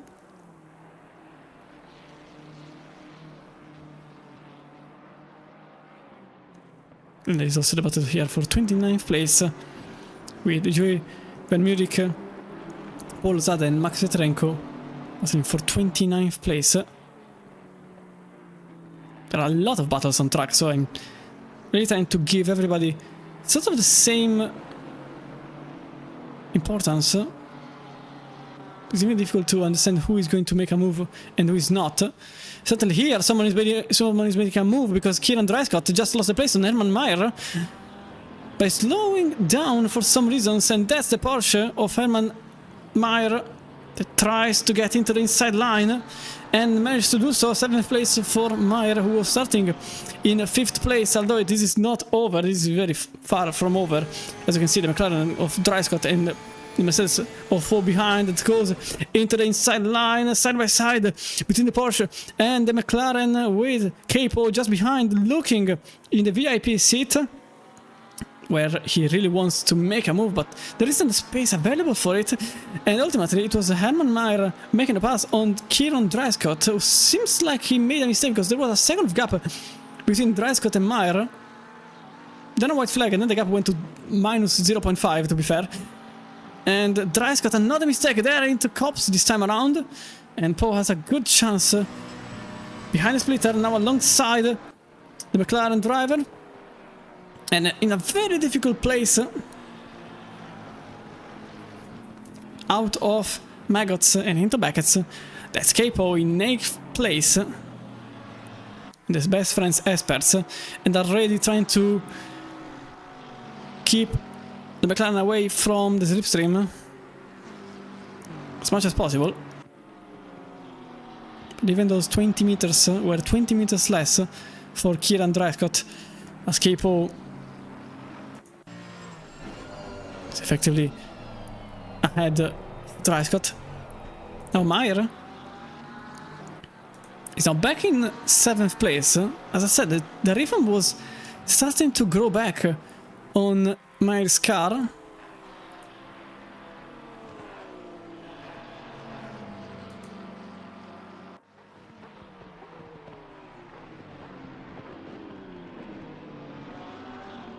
So far so good for Maier. I'm very curious about what happened earlier to Dreiskott. Let's see if I can see the incident happening for number 16. It seems like something really happened, but I'm not really sure what, so let me try something dangerous. This was Dry Scott going very wide into the grass, nearly losing the rear. Oh, that's what happened. That's what happened out of Abbey. Too much speed carried out of Abbey and into Farmy. Went into the grass, lost the rear a tiny bit, and that little bit made him lose the position on 2 cars. That's how close the situation is for this driver. Meanwhile, the 35 is off. Anthony Chan struggling here for pace.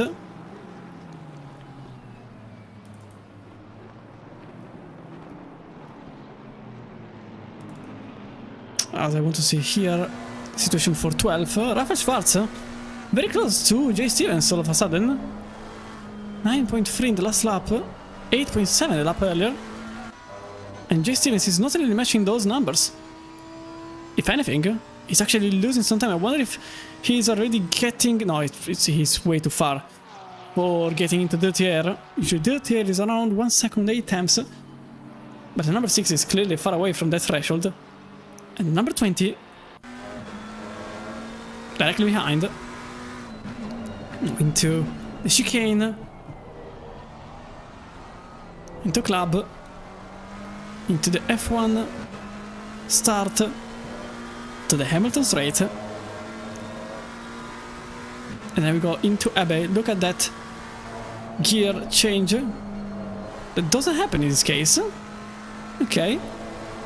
Certain cars require a gear change. In this case, the McLaren kept itself in 5th. If I remember correctly, the Ferrari, well, you don't really have to. You might do it if you really want that extra turning power, but at the detrimental loss of fuel for a very brief moment, since you are consuming more. And also, if your car is not really rear end stable, as we saw multiple times, you might lose the rear entirely. In the meantime, Omar Relagno managed to get ahead of Michael Kuzmirizik, who is trying to... Oh, there's a contact! And the car is off! And the 29 is off. Spin for the Spanish driver, and also hit hard into the wall. And that's Relagno very likely out of combat. The rear end is not there anymore. He will have to pit, unfortunately. Very unfortunate for Relagno, that didn't hold the brakes after the incident, in which he could have... Oh no, he doesn't go into the pits. That's going to be bad for him. That's going to be very bad. He can't resist 15 minutes without a rear wing, basically. In the meantime, let's see the incident for the number 29. Let's have a look from the helicam. So this was the first incident, where Relagno overtaking very physically Michael Kuzmirizik, then defending hard against the Lexus. Where Lexus tried to get cheeky, maybe an overtake on the grass. Then the window was not available anymore, and as I said it, that's Relagno into the wall once again. As I said, without a rear wing, it is not really safe for him to continue straight. Well, continue straight is probably the only thing that he can do, to be fair, since he can't turn.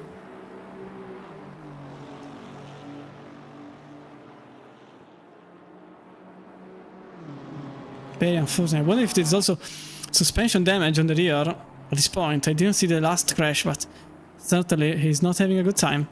In the meantime, Jay Stevens... Oh, that's very close. That's very close with Schwarz. Rafael Schwarz there, attempting an overtake that could put Schwarz in 12th and probably even 11th place. Points are points, and every one of them is important.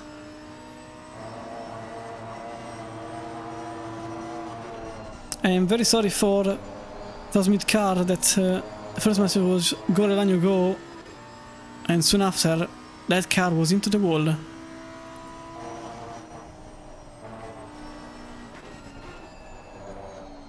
Now limping in the loop section, that car will have to go into the pits.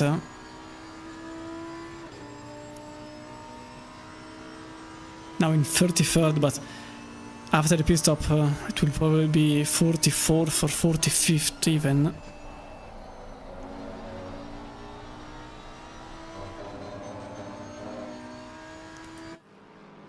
For now, nothing seems to change. Meanwhile, here in 24th place, Daniele Collodi ahead of James Ludeman. The number 42, 23rd place. For now, trying to keep the position for themselves.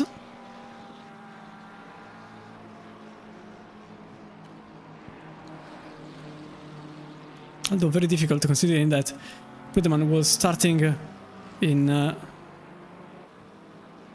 17th place. Probably a bit angered by the events that happened at the very first part of the race prior to the pit stops.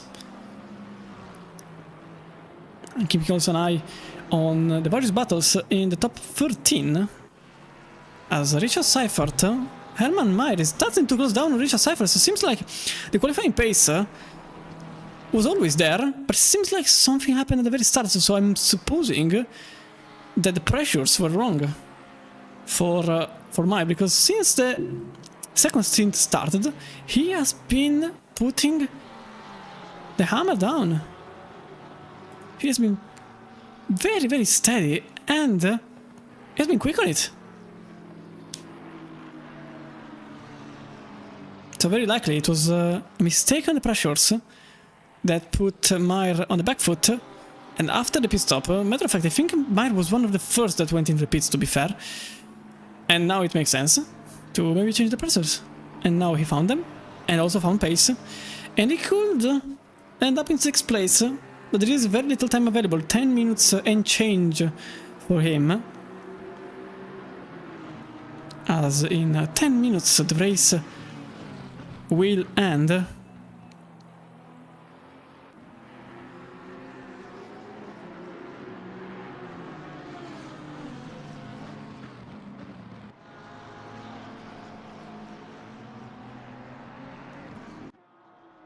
Trying to keep an eye on the various battles on track. Now there is this one here for 19th place. Thomas Dom. Oh, on the grass. Some on the grass, but Mario Hoffman also lost some ground. Not sure the reason for that, considering the camera was looking at something else entirely, not at the cars.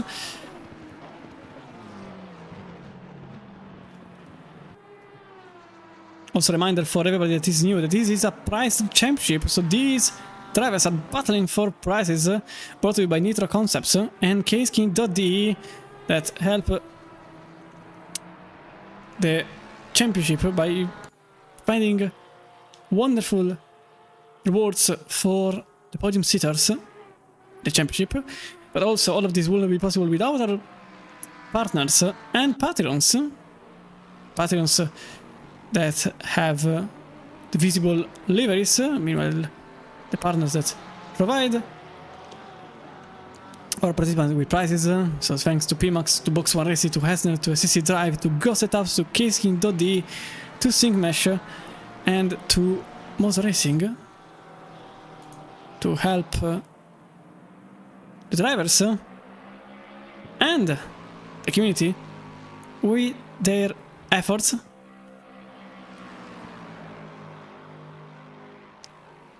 Both here on ACC and on Le Mans Ultimate, because yes, on Le Mans Ultimate there are 2 classes, and this means double the prices, because both LM GT3 and the Hypercar, I keep on calling them the GTP because of IMSA, but it's not GTP since, well, it's not GTP since it's not IMSA for the Hypercars, and double the prices, and that happens every Thursday. So if you're interested in Le Mans Ultimate, check us out on Thursday evening, same time as ACC races, at 8 o'clock CET.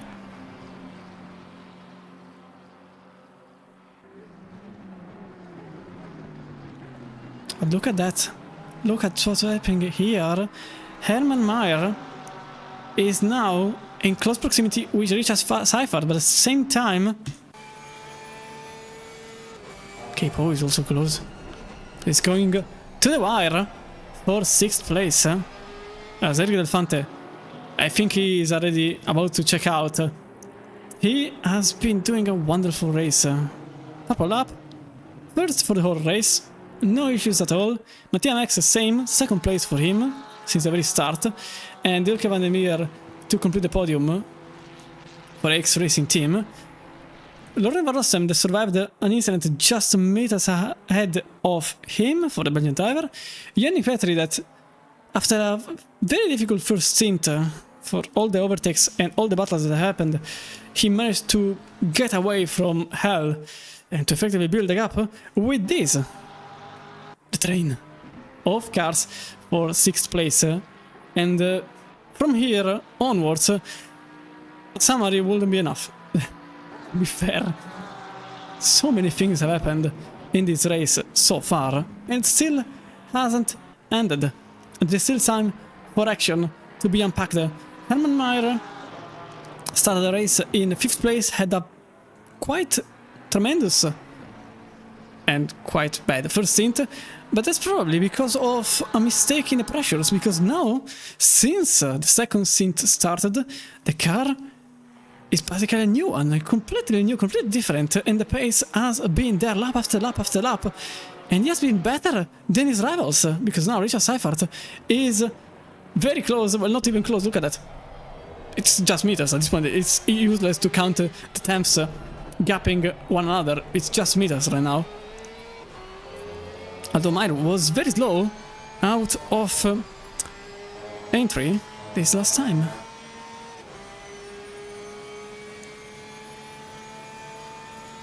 So 6 minutes to go, and very likely 4 laps, as the leader is already 40 seconds into his lap. Effectively the top 3 is running a different race.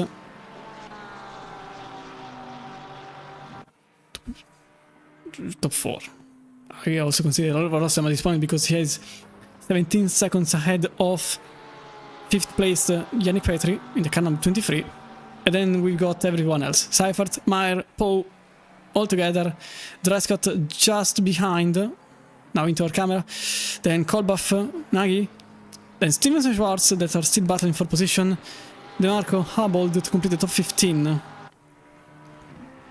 Then Kuzmirizik, Pozan, Muti, Tom, Hoffman, and Dijkstra in 21st, Ferreira, Kelodi, and Pludeman that now tries an overtake on Kelodi. That didn't succeed, although there was very little space available for these two. And number 10, well, forces his way through, and Kelodi tries to survive on the outside. He can't do so, and he will lose ultimately the place on Jens Pludeman. Now in 24th place. Now back here, because look at this. There is a car ahead of Seifert, and that's a lapped car, which could benefit a lot. Hermann Maier, now different lines for these two, with Seifert keeping a more defensive line. Not by the reaction, but by choice. And Mercedes behind it takes a different third line to try to get as much speed as possible out of the loop. And into entry they go, into the Wellington Strait. Then Brooklands, Luffield, Woodcote, and that's the lap for them. The lap number 42. As Hoffman also overtakes Dom, but we stay with this battle for position. It's a very, very important one.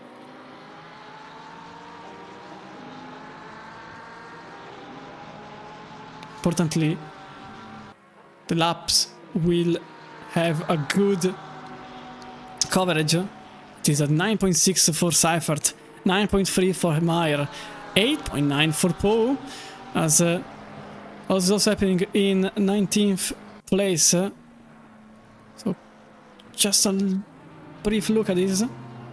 It is Mitchell Dijkstra in the middle of the battle for position. The car behind, that is Wayne Ferreira, going on the outside. And Dijkstra might lose the position there on Ferreira. This is for 21st place. Ultimately, nothing happens. In the meantime, here something happens. Jay Stevens, Rafael Schwarz on the outside of Stove. As Capo actually overtook Hermann Maier. In the meantime, it's still not over. As Hermann Maier tries the outside lane, that doesn't succeed.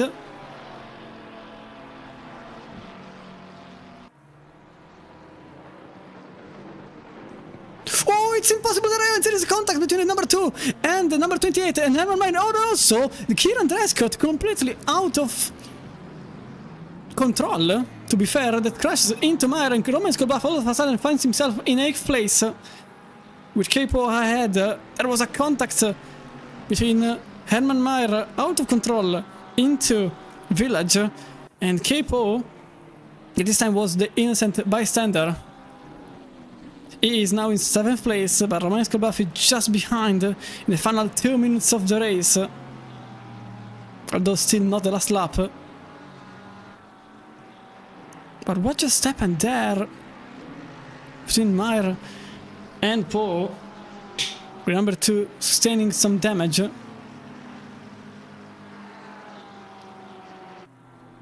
Let's have a quick look at it. So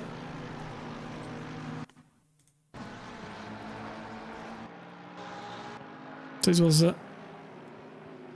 the first pass. And you can see Poe on the outside. Hermann Maier tried a very late move, contact with the Mercedes, and then Kieran Drescott that effectively was out of control, and that's Roman Skolbach into the grass that loses the position on Drescott, that now gets into 8th place. All of a sudden, the number 16 has a good chance to find positions, as Ariel Elefante will now start the last lap. So white flag for Ariel Elefante.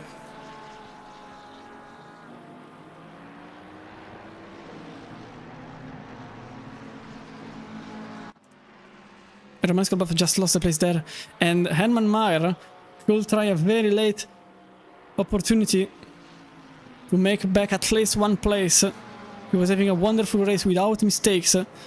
Then one happened, as Roman Skolbach was about to also overtake Kieran Drescott to make a very different line from the usual.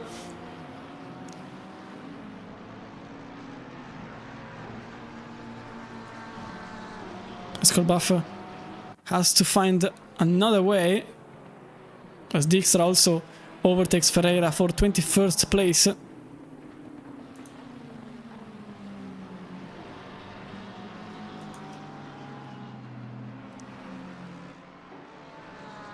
Still very close between the two.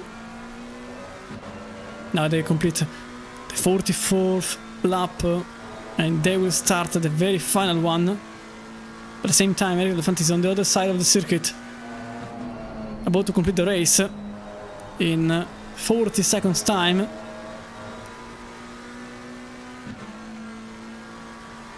Is there a chance for Drescott to remain in 8th? Or for Kolbach to make up one place? Or for Hermann Maier to at least get back into 8th?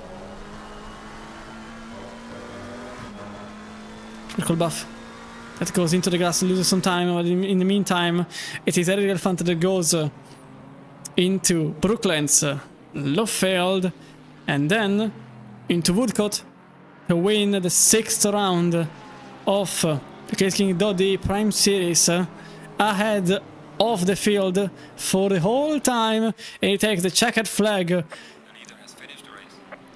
with a perfect win for the Italian. Mattia Max will do the same to arrive in 2nd place. He has been 2nd for this whole time, never left it, and the number 5 for Alpha Racing Team is behind the Energy Sim Racing and completes the race in 2nd. Julke van der Meer in the AX Racing Team will arrive in position number 3 to complete the podium. In the meantime, this is happening as the number 7 could have a good chance for position. At the same time, also the Porsche behind is also very keen on maybe trying a lunge. A very difficult one, but it's the last lap, so everything counts and everything is important. This time Drescott remains ahead. Let's see from Drescott's rear wing. because disaster could unfold right now, right here in Brooklands. Oh, maybe a contact, maybe not. But Rescott will try to keep the position for himself. Put the car as much on the inner side as possible, and matter of fact, he managed to do so. He will arrive in 8th place with Romain Kolbaf in 9th and 10th place for Hermann Maier with a mistake that happened some laps ago. Then Ferenc Nagy and Jay Stevens and Rafa Schwarz all one after the other. Then Diego De Marco will arrive in 14th place. Then we've got Willy Habold in the 21 to complete the race in 15th place. Mikhail Kuzmirizik 16th place for the Lexus number 11 with Norbert Pozan that was trying at the very final moments to make a pass there that never happened. Benjamin Muti 18th, 19th for Dom with Mario Hoffman that was trying maybe a lunge there, maybe not. Mitchell Dixon just behind in 21st, but the battle is still not over. Although I suspect it is, considering it's pretty much impossible to make a pass here, although maybe I spoke too soon, as the Mustang was a bit too slow on exit, but not enough time to react, and that's the Porsche that completes the race in 20th place, 21st for Dijkstra, 22nd for Wayne Ferrer, and James Bludeman completes in 23rd, 24th for Nele Kelodi, and 25th for Sven Dreher. Then the rest of the field will follow. I just want to see once again the overtake that happened here.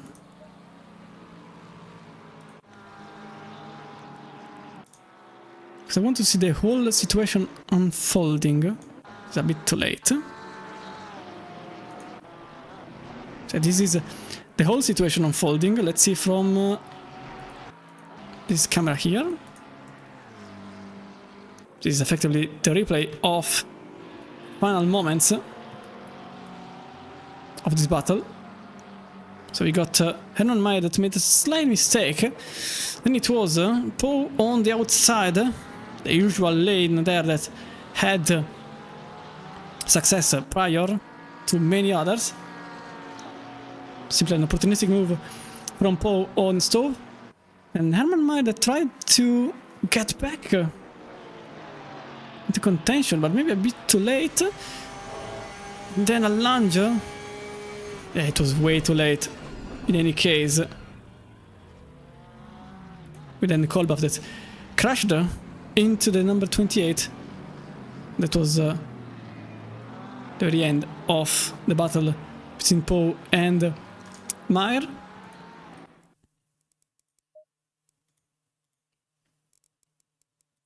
Just go here. Okay. So this was okay. So this was our Silverstone round. As you can see, my voice is gone completely.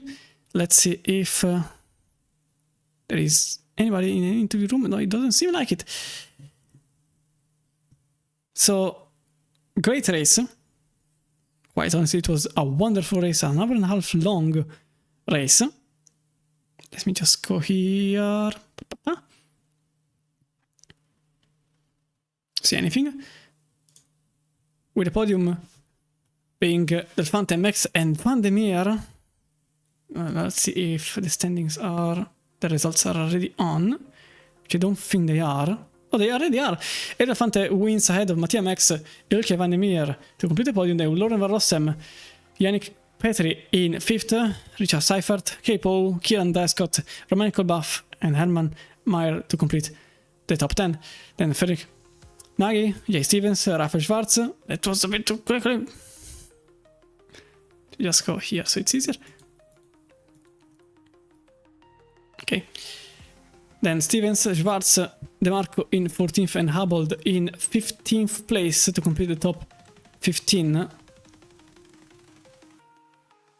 Then the rest of the field in front of your eyes. I will just wait some time to maybe wait for the standings in the championship, although that might take a while.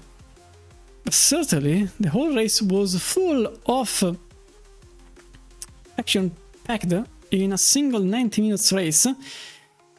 Next time we're back with a 60 minutes race until the very end of the championship in Bathurst. Speaking of Bathurst, remember that there is the special event in LFM, because there is a 12 hour of Bathurst that will take place, and you can join the race. I think the spots are already open, but I'm not entirely sure about that. Should check right now.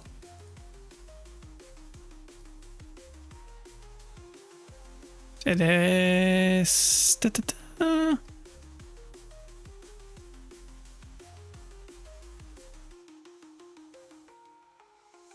So the sign-ups are already on. There are three... there are three splits, technically speaking. One at 10 AM on Saturday, one on 2 PM on Saturday, and the other one on 10 AM on Sunday. And you can sign up on whichever of them, and the race will be this very weekend. As you can see, many DNFs in the race, unfortunately, with many that happened also at the very start of the race. Sigan Austaskas also had to start from the pit lane and was also involved in an incident. But I think many of these results are also just provisional because there isn't live stewarding, so any result is pending possible penalties. As you can see, single split works phenomenally, and I'm in for it every time it can happen because it's just mayhem, and I love mayhem because you have to get around cars if the track is short enough. As I can see here, Today was not classified for points because he was outside the top 40. So that's how many cars there were. Not all of the drivers that finished the race managed to get points. Only the top 40 did so. Apart from the usual DNFs that don't receive points. But as you can see, 50 cars on a track like Silverstone is still doable. But imagine something like that at Solder. It would be wonderful, at least for me. For how little the track is. In any case, Thursday, there will be the Le Mans Ultimate Round. The very same at the very same time, as I said earlier, but John Wright will be streaming it, and the leaderboard has been updated. Capo still leads the way, but not by much, only 60 points ahead of Sasha Wasner, with only 4 races counted. Davis Salinas in 3rd, Roman Skolbuff in 4th, and Hilke van der Meer to complete the top 5, then Van Rossem, Stevens, Max, Dryscott, and Sarikaya to complete the top 10 for the prizes that you can see in front of you. Brought to you by Nisa Concept and Case Quinto. The calendar calls for Barcelona next time around, then it's going to be Spa, Nürburgring, Boskingland, Valencia, and Bathurst to complete the championship. But also, as I said, this Thursday, Le Mans Ultimate, and it's going to be Circuit of the Americas with a 60 minutes round, then Bahrain, Monza, Silverstone, Sebring, Interlagos, Le Mans to complete the championship. And also that championship is a prize one for podium sitters in each class. But this was it from me, Chris Romano. Let's go into the studio. I hope you all had a wonderful evening, as this was a very enjoyable race with plenty of action that happened every single time. But until the next time, stay safe, have a good evening, good night, wherever you are in the world. See you next time. Bye.